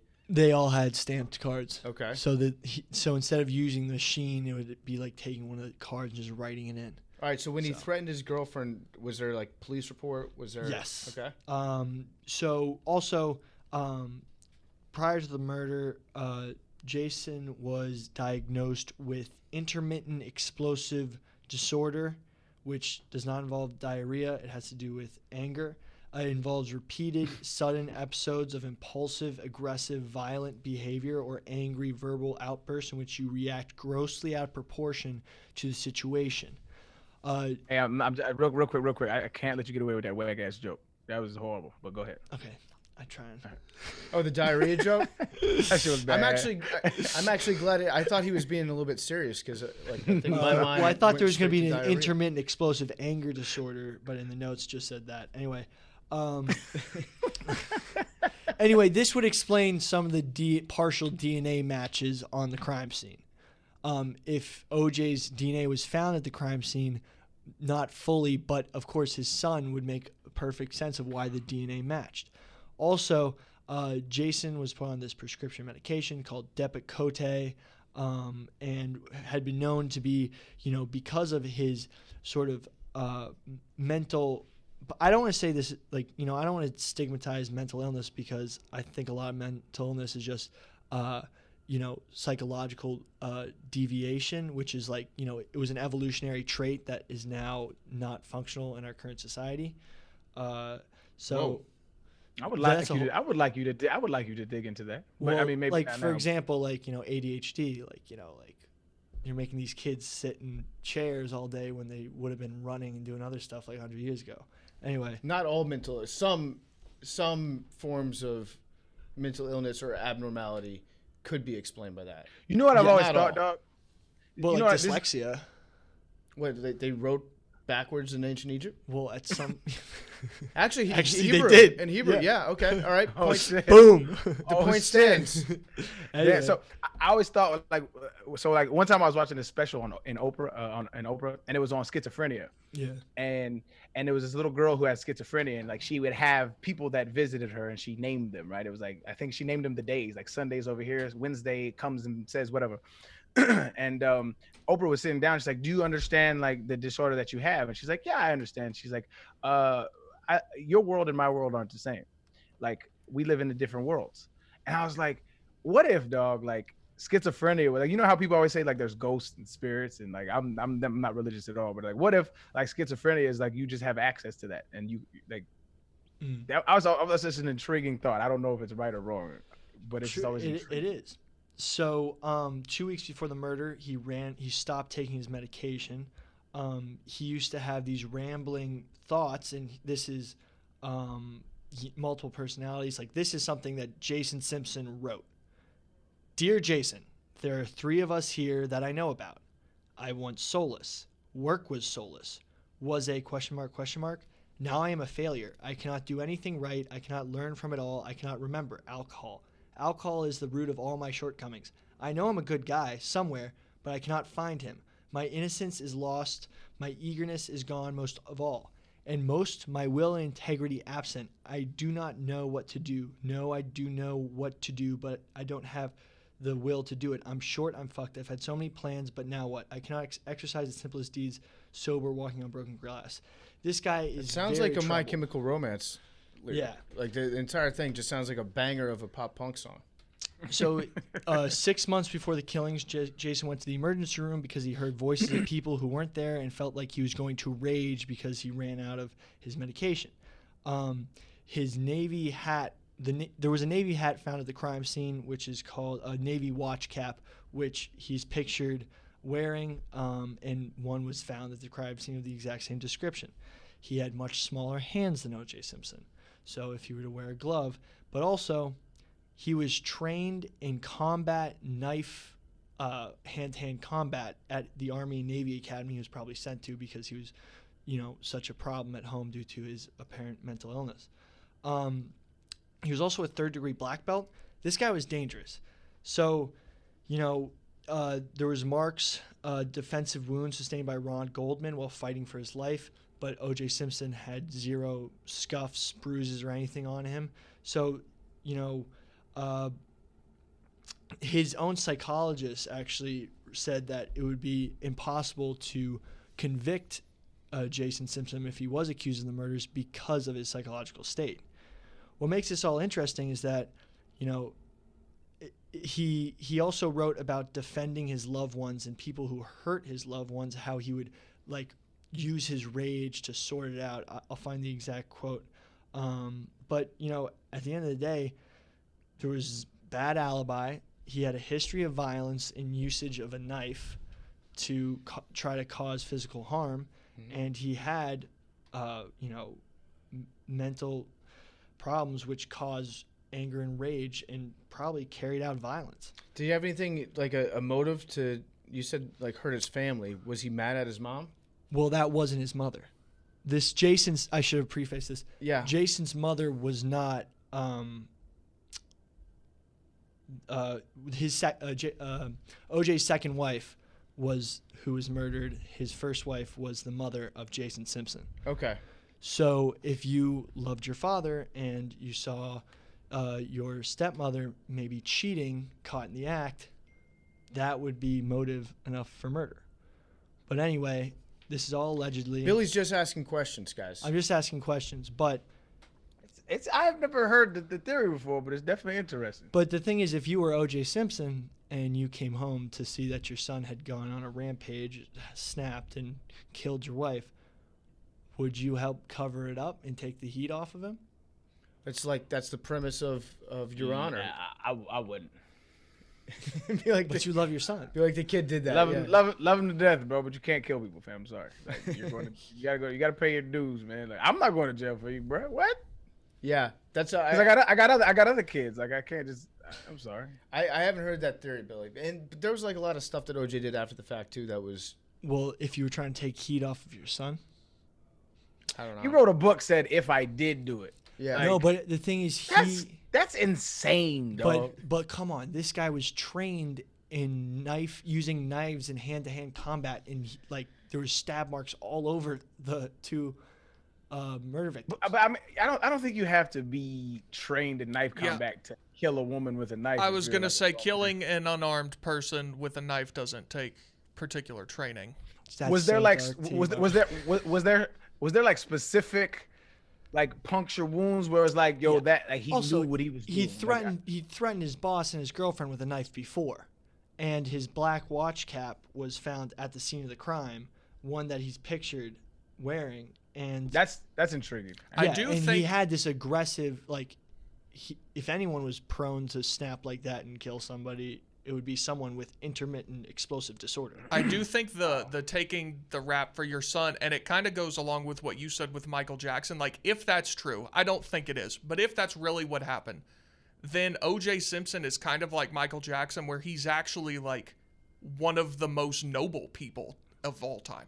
Like, he was willing to go to prison for a murder he didn't commit for his son. Like, that's unreal. Well, I think we can watch the Naked Gun movies again. Yeah, well, I'm just saying, if that's what happened. I think his defense team was like, there's no way they can pin it on you because we have so much evidence against you being there and being at the scene of the murders. Like, we should go with this.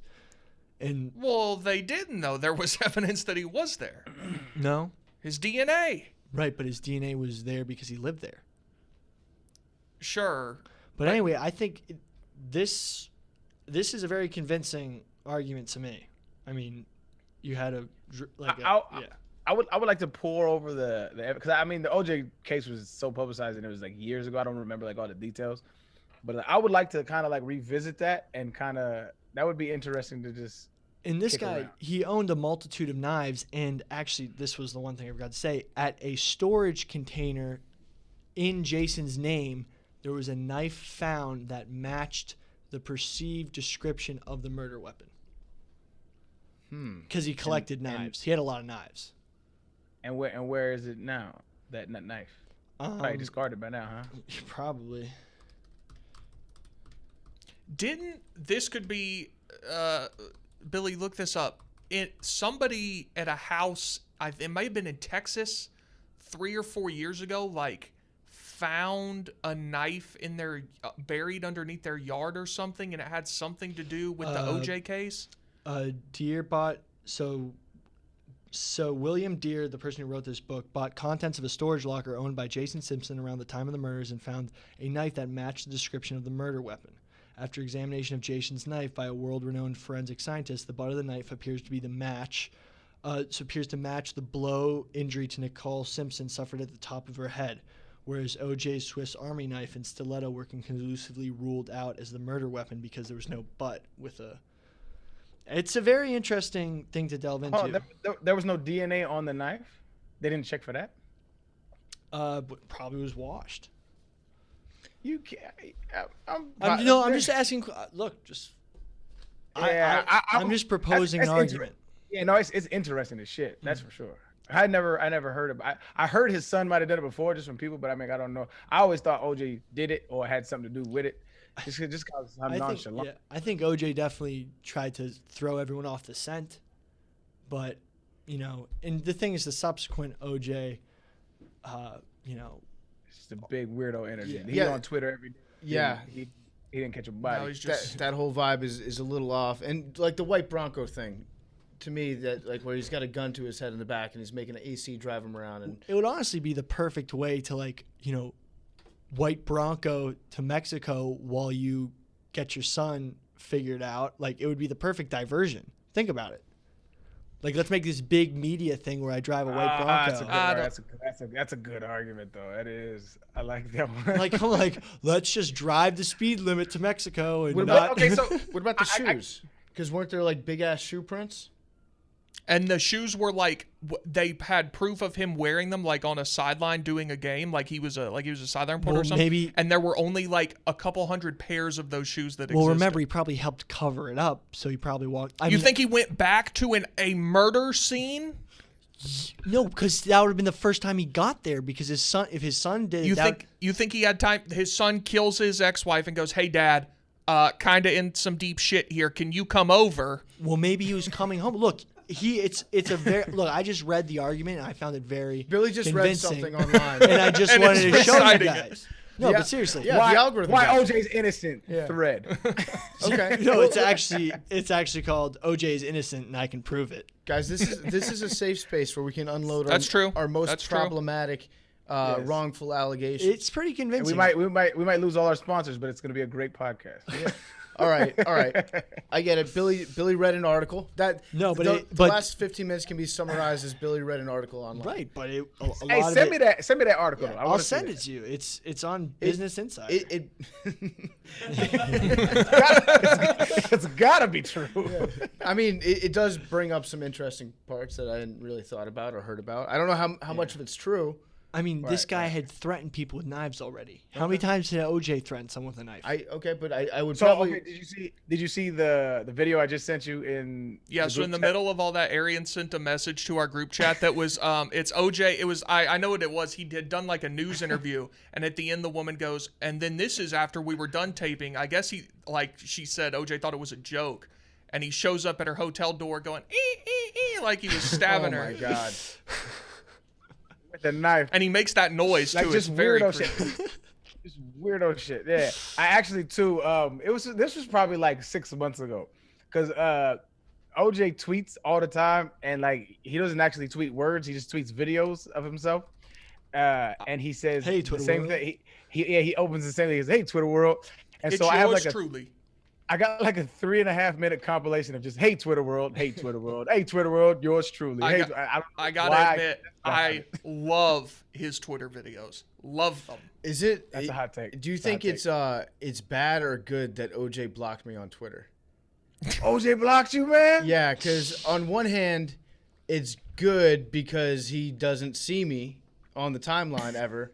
On the other hand, he knows who I am and got mad enough at me at one point to block me on Yeah, Twitter. you're on a list. I'm on a list of OJs OJ right now. OJ list. You're on an OJ He's list. like a top 10 person in the world that you don't want to be on a list of. You know who I got blocked by? I got blocked by Jerry Rice. Really? Oh, what? Really? Yeah. What'd you say? because Stick him? You talk about stick him on his hands? no, doesn't like that. When Jerry Rice came out with that fucking coon ass chicken commercial with Popeyes, I lit his ass up on Twitter. I was like, "What the fuck is this, dog? This the most disgusting, socially irresponsible shit you could possibly do." And he blocked me.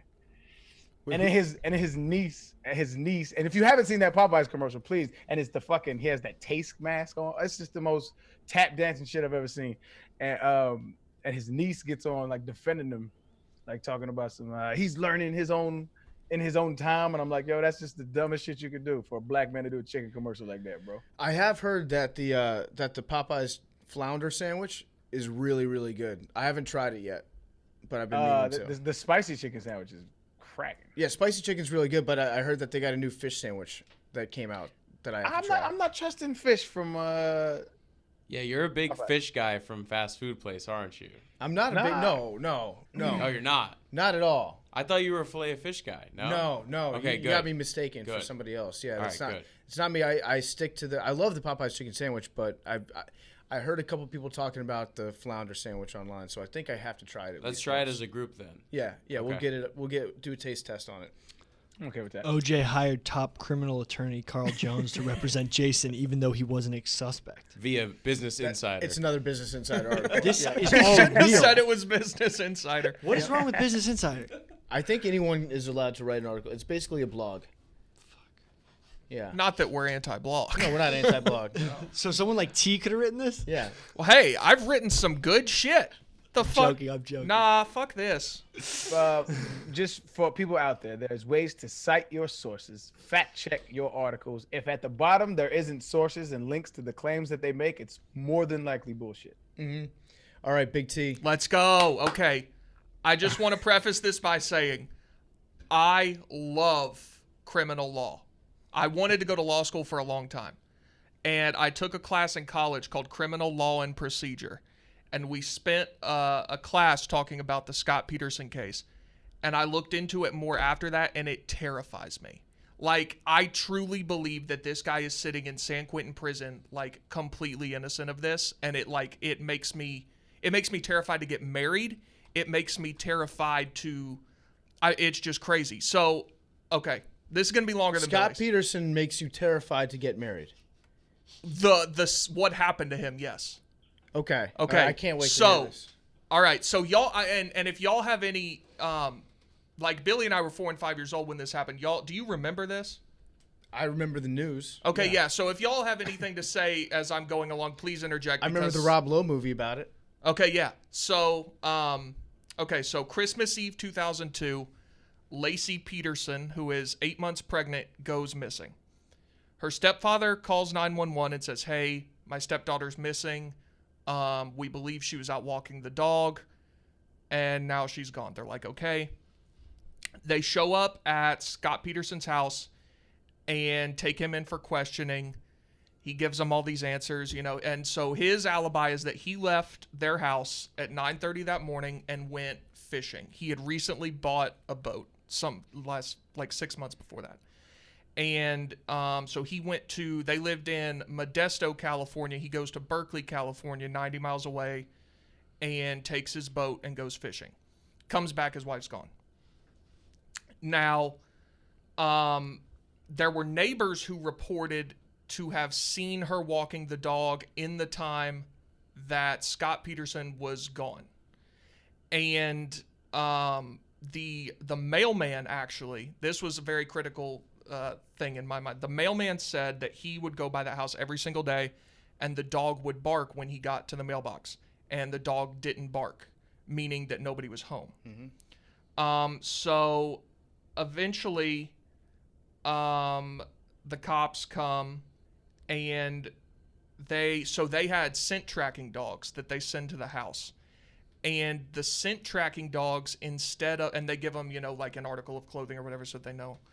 And the scent tracking dogs didn't go the way that Lacey would have walked. They went the direction of the road, meaning that she could have left in a car, like been abducted. Now, here's another critical piece of evidence. I'm kind of jumping all over the place. But there was a burglary across the street the same day.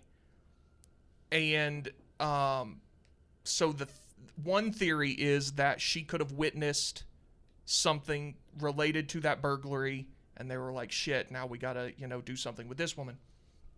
The cops claim that they checked the alibis of the burglars and that, like, they were fine, which, sure, there was some shoddy police work going on that I'll get to in a minute. So eventually... How do you check an alibi for a burglar? Right. Yeah, they were like, oh, no, the burglars are clean. No, I was in the jewelry box between 11:30. Yeah, no, they're like, oh, yeah, we definitely committed that burglary, but we didn't touch this woman. And the cops were just like, good to go. So wait, the burglars got arrested? Yeah, the burglars were in jail when they got questioned about the murder. And they're like, oh, yeah, we definitely robbed that house, but didn't touch that woman. And the cops were like, sounds good to us. Okay. So appreciate your plan. Take care. Yeah. So Scott Peterson is supposedly fishing, comes back, his wife is gone. And then this becomes... real quick, can you imagine, like, the terror that you would feel if you were accused of murder and you were actually fishing somewhere? It terrifies by me. yourself, and you're like, fuck, my alibi is, like, I was literally by myself on a boat in the middle of a lake. Now, that's a very critical thing that you bring up also. So this becomes a massive... real quick. There were cell phones back then? No. 2002. Yeah. Yeah. there were So, cell phones. So can't you just track his location? Or? I don't know if they had that. Like 2002, Oh, I okay. guess it was like a Nokia. is Nokia. Yeah, there were flip flip phones. You It were was definitely either flip phones. making a call or you were playing Snake. That's the only two options. So, that but had. you brought up he's out in the middle of Berkeley Marina, right? Yeah. So, this becomes a massive media story, national story. And here's the thing that they say. So I guess I'll ruin spoiler alert. Her body was found in the San Francisco Bay 3 months later. But if you had killed her and you weren't Scott Peterson, right? And this becomes a media fiasco and you know that he was in his boat in Berkeley Marina, what a perfect, I mean, you're off scot-free, no pun intended. You go dump the body where he was fishing. Done deal. Scot free. I just got that. That was good. Yeah, I did. Okay. That was, Yeah. So wait, you're saying wait, you're saying it's more likely that the the real murderer watched the news, Yes. and was like Scott said. Hang on, he and was we're in gonna the get bay. we're gonna get to more. I'm We're gonna gonna go get to in the more. bay. We're Okay. gonna get to more. That there's no physical evidence tying him to this crime whatsoever. Well, what about the pliers in his fishing Okay. kit Oh, with the DNA? Okay, so you want to do pliers? You want to do? We'll do the Oh, pliers right now. shit. We'll do the You pliers want right to now. do pliers? I want to do We'll the do the pliers pliers right now. I want to do the motherfucker. pliers. We can do So there is one piece of physical evidence, even remotely related to this crime in Scott Peterson. In his shed where he kept his boat at the Berkeley Marina, there is a pair of pliers that had one of his wife's hairs on it. Now, the prosecution claimed, he was wrapping a cord around her neck with these pliers, and that's how one of her hairs got on it. First of all, one hair being on a piece of pliers in a shed that, like, your wife has been to is perfectly plausible. Secondly, so here was another critical piece of evidence. So the cops claim that the boat had only been purchased very recently and that Lacey had never been to that warehouse. They said she never went there. Turns out she was there 3 or 4 days before Christmas, and the person who runs the thing was like, yeah, she was here the other day. And they left that out of the police report. Okay. So she had been there very recently, and hairs fall out of your head all the time. I mean, it happens. Yeah. So no blood in their house, no blood in his truck, no blood on the boat. Also, there were several people who saw him at the marina that day, and they said, did he, have a body? And they were like, no, like he put his boat in the water and left. Time out, G. Time out. The hair and the pliers. Yeah. Did they find, like, where was it in the pliers? I think it was like, I don't know that exactly, but it was one hair. It was literally one of her hairs, and one consistent with her hair. We believe it was hers. Somehow, like, entangled in the pliers. T, what about the infidelity? Okay, so this is a I critical love piece. this. We got the prosecution. This and is the a critical defense piece. going. Now, I'm on the sideline. Yeah, and well, this where's- is what, Aaron, And maybe it was where's a the jury? mistress at the boathouse. and this is what. Whoa. No. It wasn't her? This is what scares because me. look, ask the marina guy. Oh, was his wife here? Like, yeah, there was a woman here, but Yeah. I don't know if No, it was his wife. Exactly. No, Billy's Dude, right. this guy's so guilty. Bill- Just listen, like Shut the fuck Big up, T, Billy. Big T, no. Shut the fuck He's up. right. so guilty. You bro. go read Business Insider, okay, Billy? Listen. A boat guy and a golf course attendant are the same guy. If they see a woman, they're like, yeah, there was a chick here. I'm pretty sure he She had would have been boobs. able to tell the difference between the 8-month pregnant woman and his mistress. But that's a very critical part of this because this is the part that terrifies me. So, comes out 3 weeks after this whole thing blows up in the media that he had been dating this woman named Amber Fry. She was led to believe that he, and so then the cops find out about this. So the cops have her record phone conversations that she's having with Scott. And this dude is a piece of shit. Like a true world-class asshole. He's telling all these weird lies. At one point, he's at a candlelight vigil for his missing wife, and he tells Amber that he is in Paris. He's like, oh, You should see it. The fireworks for like New Year's are amazing here. Like, it's incredible. And the cops were listening to the phone call, and they literally know that he's at this vigil for his wife. Terrible person, piece of shit. Does not make him guilty of murder. So he, and when those were played at trial, that had a big impact on the jury. They're like, wow. And the prosecution's whole argument was like, look at what a piece of shit this guy is, must have killed his wife. So... Didn't she testify against him? I believe she testified in the trial, yeah. Well, I guess it's against him. I mean, it's what happened. Like, he was cheating on his wife with her. Again, horrible. Awful thing to do. And the prosecution's theory for a motive basically became that this guy's wife is pregnant. He doesn't want this baby with her. He wants to start a life with this other woman. Let's just get rid of it. Okay. Doesn't seem very valid to me. His wife was 8 months pregnant. Like, whatever. Now there's also another piece of this. So we talked about hell earlier and some Satan shit going on. Mm-hmm. There's some Satan shit in this trial. So 6 months before Lacey Peterson disappeared, another 8-month pregnant woman was abducted, I believe like 15 or 20 miles away from their house by this satanic ritual group, something. And they killed this woman. Her body washes up in the San Francisco Bay with her head cut off. Basically just a torso, which is pretty much how they found Lacey Peterson. Almost the exact same circumstances several months beforehand. That wasn't even looked into. Okay, once you start going with like the satanic ritual murder as the excuse, that's where you start to lose me. I'm just saying that happened. So finally Scott gets, 3 months later, the body washes up in the San Francisco Bay, hers and the baby's was separate, washed up in the San Francisco Bay, and they arrest Scott. He was arrested between Modesto, where he lived, and San Diego with like $10,000 in cash in his car, his brother's driver's license, and his hair was dyed. And so everybody took that to mean, listen, nope, you got to listen. See, this is why no. I mean, that's what Skip Bayless did. Sure. And Colin Cowherd when they moved out to L.A. Okay. To be fair, they just show up there. So people are like, guy. This guy had his hair dyed and $10,000 in cash and his brother's driver's license. He was going to play golf with his brother and dad in San Diego. His brother, I believe, had like left his driver's license at his house, so he needed it back. And his brother was going to buy his truck from Scott. The mom... So he had the $10,000 as change. The mom... You got to listen. You're doing a bad job of listening right now. Okay. Come on. The mom fronted Scott the $10,000 for the car, and Scott's brother was going to pay her back. So he had $10,000 in cash. And let's go with... And here's another thing. Let's say he was escaping to Mexico, which is what people seem to go with. I didn't say that. Sure, you but still haven't addressed the dyed hair. How old was he? In his 30s. I think he was a little bit older than that, wasn't he? I don't think so. She was like 27. You can look that up. But how old is he right now?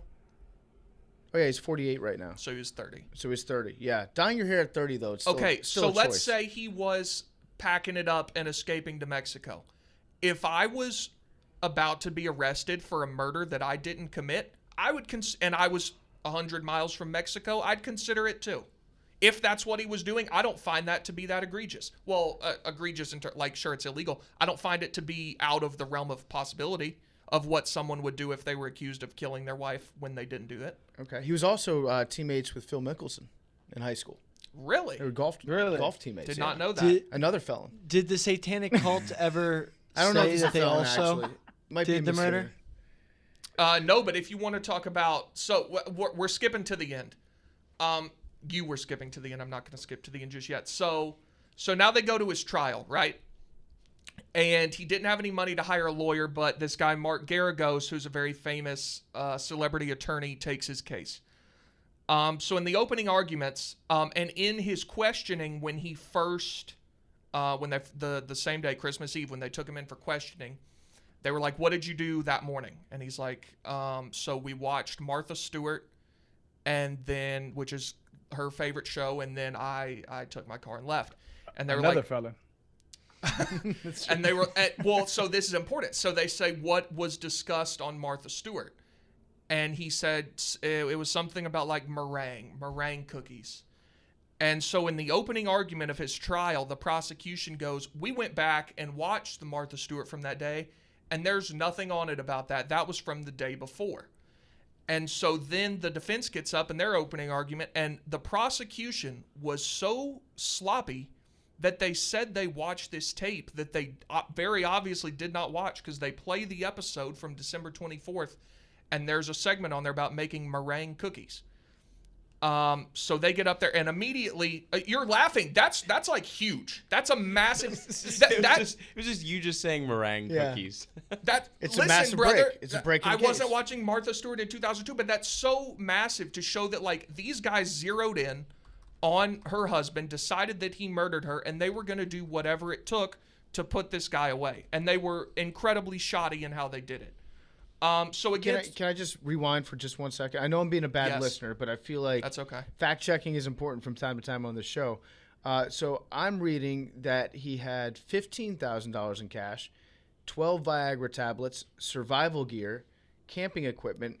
Yes, correct. 4 cell phones, and his brother's driver's license in addition to his own. Right. So as I said, if he was escaping to Mexico, I don't find that to be out of character for someone who is accused of a murder that they didn't commit. Okay, all right. The Viagra?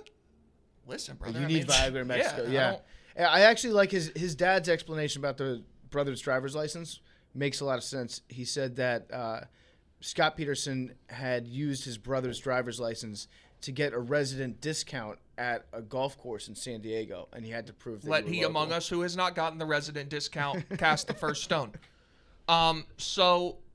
But yeah, like even if he was trying to escape to Mexico, I think that would be perfectly explainable. Like if you were fixing to go down for a murder that you didn't commit. Let me make sure. By the way, there was no Why is that funny? There was no satanic cult murder. Oh yes, there was just rumored. No, there was no evidence of one in the San Francisco Bay. A woman. Bring it up. Look it up. Bring up the case. Okay, Billy, you're while you're I'm look- serious, while you're dude, looking it's this up, not good job, there. Billy. You're the prosecution. I appreciate you. I'm in the jury. I'm not even in the jury. I'm just in the stands. Just The listening to only link was that both murders like marked holy days on the satanic calendar. The 8 month it was a Hispanic woman, Evelyn I forget her name. Hernandez, who Yep. went missing on May 1st, 2002, and also later washed up in the San Francisco Bay. With Garago no said head, that no both arms. dates mark holy days on the satanic calendar. Okay, that being one piece of evidence does not mean it's the sole piece of evidence, Billy. You're Well, a bad reader. Well, you're saying that there's a satanic cult, yeah, and there's no satanic the- cult. Yes, What's this the- is the what's the- only. what's the- I watched. Hold on, player. Hold on. What is the link between the deaths and the satanic cult? I don't like. It's not like there were people who came forward and said, "Yeah, we committed these murders as a satanic cult." This is why what's I their always throw the bodies- flag on the what's Satan stuff. Their You know? bodies were dismembered exactly the same. They washed up in the exact same spot of the San Francisco Bay. And as Billy said, they were something to do with some sort of satanic calendar. It's a theory. No, all right. It's a theory. Something to do with some. This is where you lose me, But because every that time was somebody not an brings up the important satanic, part of the people deal. love to blame shit on like satanic rituals. Like that's just a fact. By the way, It moves. It sells This was newspapers. not even an important part of the story. the person who sent the letter to the California Attorney General to stop Lacey Peterson, William Dannemeyer, was the former congressman who proposed the satanic cult theory. And I Well, he think this went is back also the guy later. who said that Dungeons and Dragons was satanic. Okay, there we go. Okay, So listen. the Satan that was stuff- not an important part of the story. You guys can't. No, latched you onto can't that. drop Satan on us and expect us to Okay, let that fine, go. sure. Not an important Satan is part a of hot the story. topic. Yeah. Very hot. So let's go back. This guy is also Dannemeyer believed that the Jews are trying to take over the world. Okay, I'm let's sorry. go back No to more- the like, trial. What websites are you reading here? Is this Stormfront? I watched a 6-hour Business Insider. documentary on this. Okay. Anyway, so we're back to the trial. Now, another thing about the trial, this became a huge media story all across the country. Garagos goes to the judge and says, there's no way we're going to get a fair trial in Stanislaus County where Modesto is. This needs to be moved. Judge is like, you know what? You're right. We're going to move it an hour up the road. I want to go on a diatribe about this real quick. if we truly believe that moving trials has an effect on their fairness and someone's guilt or innocence, then like we should actually move them to like the middle of nowhere, Kansas or something. Anybody an hour away from that, that's the same TV market. Like everybody knew all about it. And that comes into play later. So 2 jurors were dismissed. One for basically trying to get on the jury, like she wanted to be on the jury very badly. The other, I forget why he was dismissed. He was dismissed very early on. But so Peterson's death penalty sentence was just overturned like 6 months ago because of errors in jury selection that the judge made. The judge did not allow 2 people on the jury who said they personally did not agree with the death penalty but would be willing to impose it, which goes against Supreme Court precedent. Scott Peterson with Viagra in his car going to Mexico, who's to say that he didn't do both murders? And dumping it in the San Francisco Bay was his spot. It seems very, well, he didn't have a boat for that first one, I don't think. It seems very implausible to me that he would have killed Evelyn Hernandez for no reason. Evelyn Hernandez was found after when he still had a boat and maybe was just found later. Okay, sure, Billy, dude. Anyway, let's get more probable than the satanic cult. No, I don't think it is.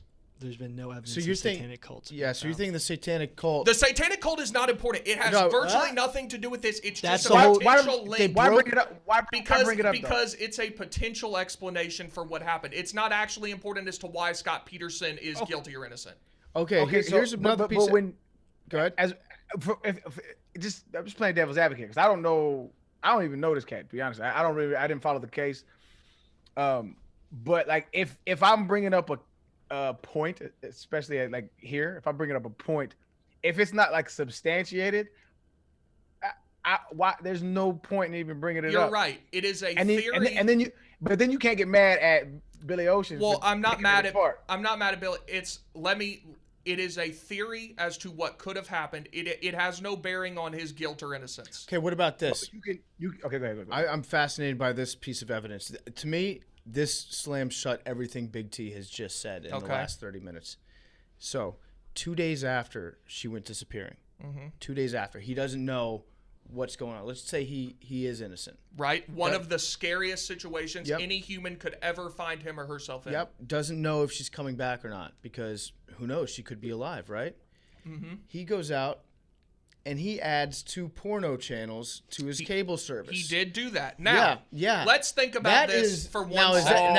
Arian, is that the actions of a man that thinks that his wife might be walking in the door at any second? I pray to God I never get one of you guys on a jury to determine if I'm guilty of murder or not. This is insane. This is exactly what I'm talking about. This man was convicted for being a shitty person. It's really not. He was convicted for being a piece of shit. He was convicted of murder for being a shitty guy. That does not make you a murderer. Being a piece of shit does not make you guilty of murder. Literally, they said that the only way he could be innocent was an even shittier group of people, like the shittiest of all time. You're wrong. Satanic cult did it. You're so stupid. They literally was like, this guy's so shitty, but the shittier people. There was a burglary across the street the same day, Billy. And did the burglars that held the body for a long time and then dumped it in the sea when they saw it on TV? More potential evidence to that theory. So yes. So the baby, so now let's go back to the bodies found in the San Francisco Bay. Her body has no head, no arms, barely any legs, virtually just a torso. The baby's body was almost fully intact with some sort of tape, something wrapped around its neck. The prosecution claims this was seaweed, whatever it was. Yeah. But some people believe that, so these burglars commit the burglary, they take her, hold her hostage for a while, and then once they realize that Scott Peterson is being looked into for this murder, they kill her, but by this time she's had the baby, so they then strangle the baby, and then whenever they're dumped into the San Francisco Bay, which would explain why the baby was separate from the mother and intact. Now, that to me seems like if you're a burglar who's just out for a burglary and then that escalates into kidnapping a woman that saw something, and then that escalates into helping her give birth, and then killing her child. Like, I don't think that Harry and Marv from Home Alone would have slit a baby's throat if they got It caught, was a mistake to bring up any alternative theories with you guys because they're not. Let's focus on whether or not Scott Peterson is guilty or innocent, because I don't want to keep focusing on these alternative theories that really don't have. They're interesting. You gotta admit that there's holes in them. Sure. Yeah. That's all we're pointing out. We don't know who. I don't know who committed this murder. There are theories that could potentially explain what could have happened, but in terms of the trial of Scott Peterson, they're not really relevant, which is why I don't want to focus on them anymore, Billy. So, back to Scott Peterson's trial. So the police claim that Lacey didn't know about the boat at all, and then the guy says that she was there 3 days before, whatever, that's taken out of the police report. They have, and again, no physical evidence. There's no blood in the house. There's no blood in his car. There's no blood on the boat. The only thing they did find, they found some sort of, and this isn't physical evidence, it's circumstantial again, but they found some sort of homemade anchor in his boathouse, and they found more like cement mixing powder that they claim means he would have made more, and they weren't there. Again, we don't know whether that's true or not. And there were no anchors found on Lacey or Connor's body. So, Big T, I will give you, the prosecution was 100% sloppy. Yeah, it's one of the worst tried cases I've ever seen, which is what I want to focus on. Well, there's probably a lot of badly tried prosecutions, but, But when somebody's life is on the line, you should be a bit more... They focused on this guy, and there were never any. There's nobody else they even really looked into as a suspect. I can't believe you're not bringing up the fact that the dog sucked. The scent dog. Oh yeah. So we were getting to that. So the scent dogs that they used also at the boathouse, their certifications had expired, which was also another part of getting his death sentence overturned. So yeah, the dog that they used to track shit down, it failed 2/3 of the test that they gave it. So it was the world's dumbest dog. Yeah, the Modesto Police Department was criminally negligent. And so, also another key piece of evidence. In the time that Scott claims he was gone, somebody at the Peterson house Googled, they were shopping online, and they looked at an umbrella with sunflowers on it, a scarf from the Gap, and a weather vane. And Lacey Peterson had a tattoo of a sunflower on her ankle. So I guess you can claim that could have been Scott Peterson. But T, you're leaving out the phone book opened on the table that was on a defense attorney. Oh, okay. That when the police came to the house, there was an open phone book that had a defense attorney. He's got the yellow pages open to Lionel Hutz. He's got his TV tuned to Spice. He's got lotion. And I want to go back to that. Viagra in the car. I want to go back to that. I want to go back to that. He's already got a St. Pauli girl neon sign. I want to go back to that. I want to go back to that. This guy's guilty as fuck. No, you and look at, and he was. I want to go. Billy, stop talking for a second. Stop talking for 1 second. I want to go back to something that PFT said. The porn channel thing, right? If your wife went missing and you had an inclination that you were immediately being looked into as a suspect, and you're like, fuck, I don't have, my alibi is that I was gone. I don't know how much that does. I could very well be accused of this murder. That is the most terrifying, and I can't even imagine what a human mind would go through in that scenario. Off. Immediately, you gotta jack off. And gotta rub one out. Yeah. If that was what went through his mind, I find that to be perfectly reasonable. All right, let me ask you this. I don't find that to be some sort of damning evidence, like, the wife's gone.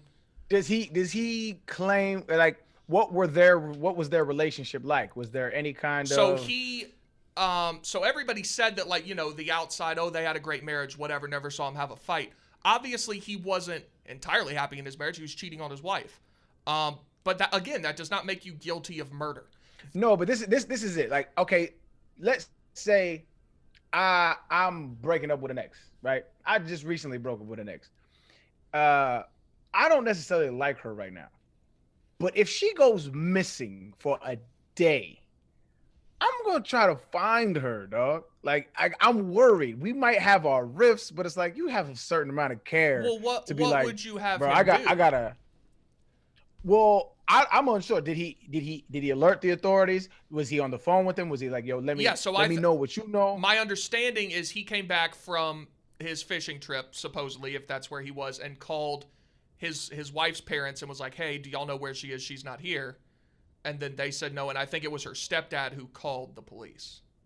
So he didn't even call the police. But I don't think he thought well, if you come home and your wife's not home, is your first inclination she might be with her parents or somewhere else, or she's been killed? Yeah. But by the way, So then it makes sense that you would call them before the police. But when did he get in contact with the police? They got in contact with the police the same day. I don't think that's very relevant. I do. I think not only that, I think it's really weird. Like it's really fucking weird. It is. That you ordered 2 different porn channels. Like what kind of like why is one just enough? He was a shitty dude. He was a weird guy. I don't know. 2 is wild. I think I can understand too. One is like presumably he's a straight guy. One is for normal like male on female porn, and then you got to stack the lesbian channel on top of that too. So I think sounds reasonable. by the way, the cord found around the baby's neck was an umbilical cord. It was not a foreign. I don't think that's accurate. Wow. It says it right here. He said, Where? I think you said Business C. Insider? It's on Business Insider. Yeah, it's on Everything- Business Insider. No. The Facebook of It's actually BuzzFeed. Wikipedia. All right. Well, No. I've got more. Okay. I've got more. So, so eventually, the prosecution's entire case was based around these phone calls that he had with Amber Fry, where he's telling all sorts of weird shit, and he's telling her how much he loves her, and he's going to leave his wife, this, that, and the other. And he was convicted for being a shitty person, which and that's the part that terrifies me. Like, not one shred of physical evidence and no murder weapon. They have nothing. They have literally nothing on this guy, and he's in prison. So after he's in prison, this is at the very end of the A&E Scott Peterson documentary. Okay. There's a prison phone call between an inmate named Scott Tinbrink and his brother Adam, and any phone call in prison that's not with a lawyer is recorded. So there's a guard listening to this phone call, and the brother says that he spoke with a guy named Stephen Todd, who is one of the people that police questioned. He robbed the house across the street, and Stephen Todd says that Todd said that Lacey saw the men rob the house and confronted them, and so Mark Garagos and their team, they found out about this phone call very late in the trial, and they didn't have time to vet it, and it didn't go into the court proceedings. And then later in that phone call, the guy's like, you need to shut the fuck up, like these are recorded, like literally stop talking. And then the tape was conveniently lost by the state, and it no longer exists, and the guard won't talk to anybody. so about how do we know it was on the tape? Yeah. again, that was I don't know. You heard. Well, sure, but like I don't think. Word No, on the see, street y'all is are this is so what crazy. No, Y'all are Big crazy. T. Hold on, You're Big T, not hold on, crazy. hold on, You stop right now. Hold on. Who the fuck is Scott Peterson? Who is he? What does he do? He's a fertilizer salesman. So like this grand like conspiracy by the state losing a tape, like come on, for Scott Well, Peterson, this like, is this like is not the- like a. It's not like a political figure. It's not like I he's mean, it's one of the regular most white dude. high-profile murder trials in the U.S. He's in like, the 21st century. But what is it to the U.S. to the state to It would keep be him behind bars? incredibly embarrassing if they had something of that magnitude overturned and then have what they I don't believe they think he's a murderer, but what they have to show is like front as a murderer was set free. That sounds like a reach to me. Though. So the tape- the state's hiding evidence for like a regular white dude that killed his wife. I don't know, man. Yeah, I so- don't know. I didn't say they hit it. The tape just no longer exists. So, but you don't know that the tape ever existed because. Well, sure. Then how do any of us know anything? What do you? Big With T, evidence. Big On T, that evidence. note- Big T, you can't just be like there was a tape of somebody else confessing to the murder, but You're it's not right. there anymore. I do not Well, own what the tape? tape. It Well, was in I it swear was to in God, an A&E documentary using people's names who are real people who would sue them for libel if that was not true. So I don't know what to tell you. Oh, this wasn't even like on HBO. This was an A&E documentary. Yeah, it was A&E. A&E's like Lifetime, dog. It's Yeah. like, A little sus. Again, I don't know what to tell you. How do any of us Bottom- know anything then? but that's a great question philosophically, right? To what degree do we know things? But if you're gonna convince me that there's a tape out there, I'm gonna need something more than hearsay. Well, again, as I said, it was the defense team didn't have time to look into it, and they didn't put it into the trial. So maybe they thought it was bullshit. I don't know. You know it's what- just something that was brought up. You know what I've learned from, I don't know, the last 5 years of consuming media and listening to Big T talk is that you can sell a true crime miniseries on anything. You could take anybody and be like, this dude actually might be innocent. So and are then, y'all- and then stitch together 5 episodes about it, and then people would just go nuts. Like I want Serial.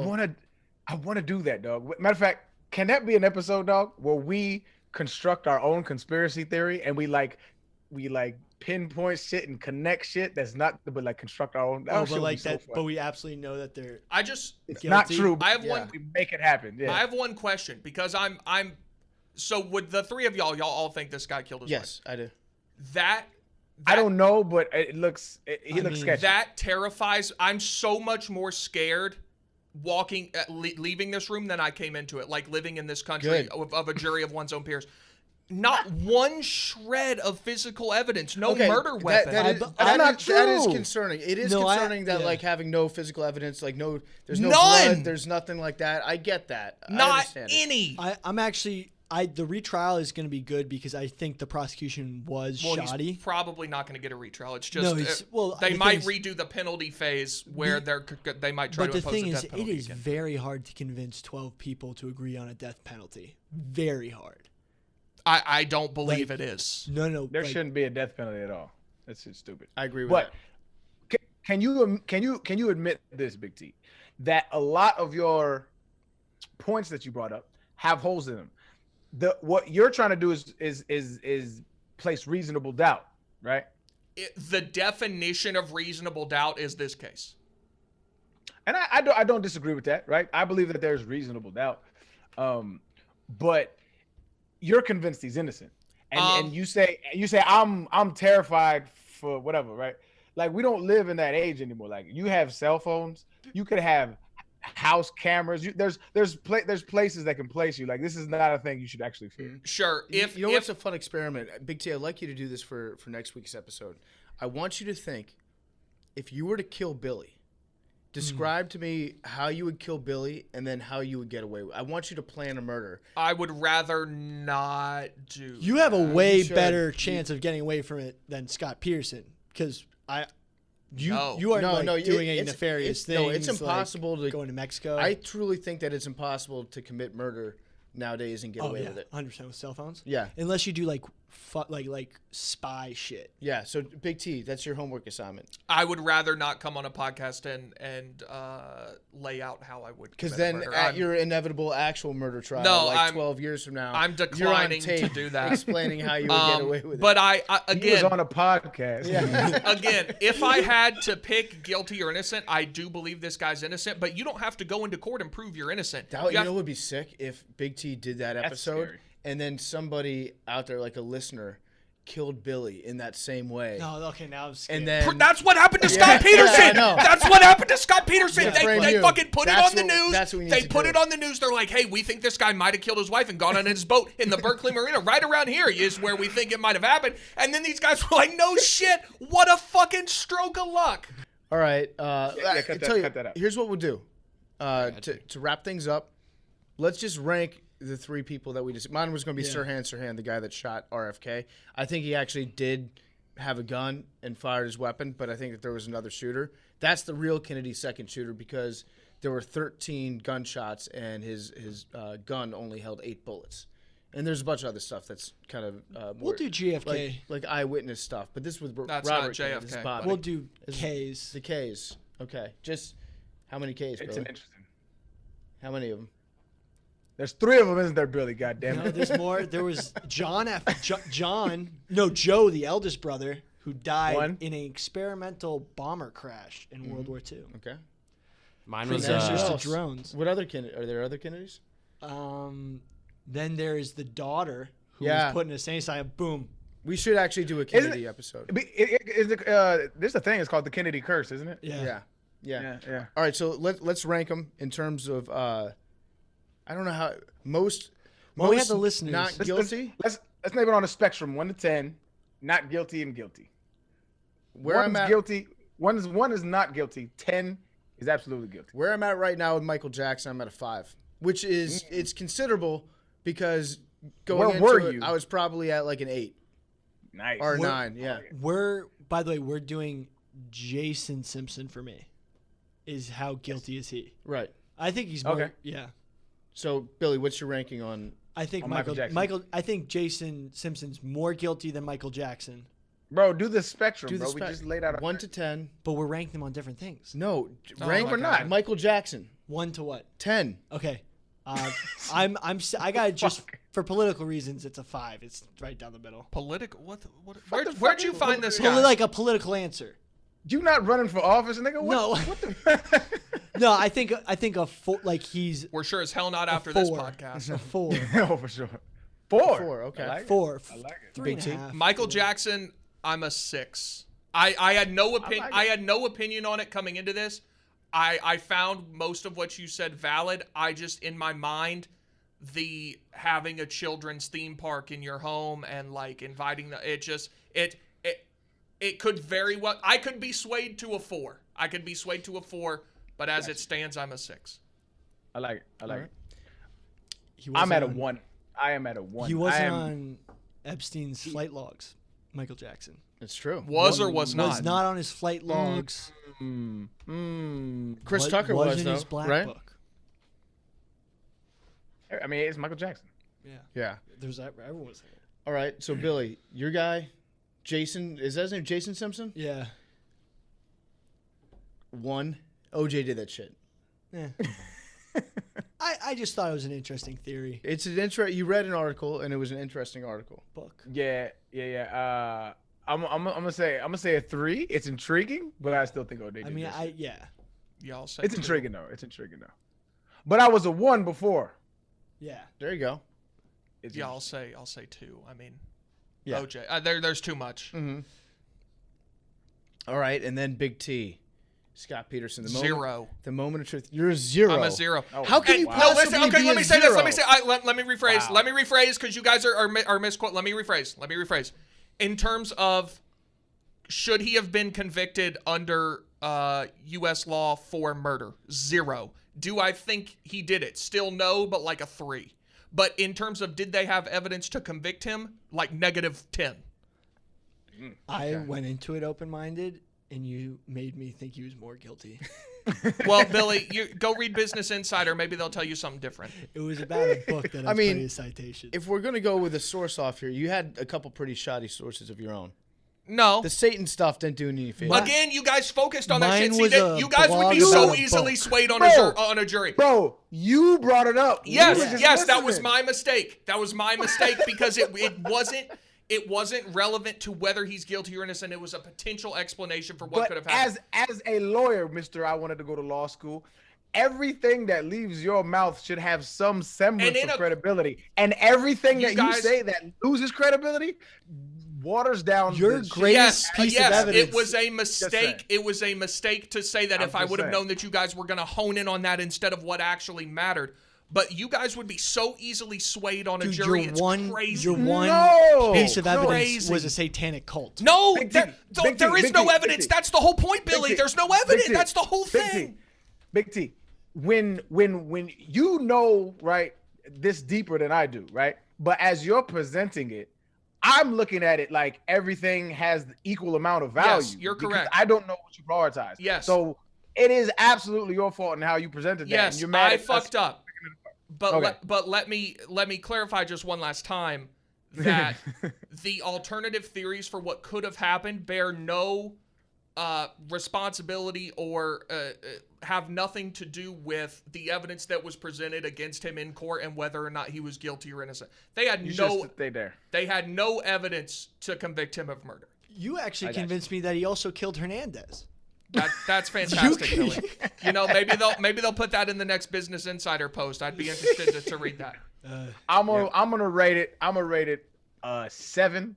just because I don't know enough about it. But from what you told me, I think he probably did that shit. I don't know enough about it though, so I'm gonna like a 7. Okay, I thought we lived in a country of laws. This is insane. I kind of have to agree with Big T's thesis that it was not a lot of evidence that he was convicted on.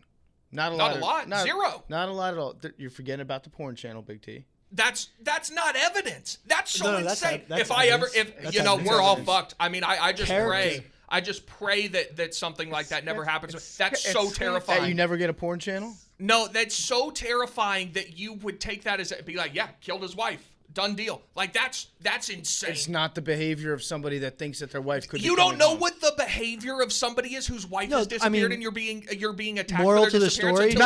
But I do know. Don't be a shitty human. Big T, I do know the mental mindset of somebody who's afraid of being walked in on while I'm jacking off, and I know that very well, my friend. You think he wouldn't get a phone call first? That like, hey, we found Lacey. No, like the sheriff walks in. Can you imagine how embarrassing that would be? He didn't even call the police. Didn't even call the cops. All right, but Big T, I'm in the middle of saying good things about you, kind of. Okay. I think that there was not a lot of evidence that they had to directly tie him to the murder. Like no blood, no real murder weapon. They just have him in the place where the body was found. But it's all not even there, miles from there. But it's ocean currents. Continue. But yeah, I think that he definitely probably did it.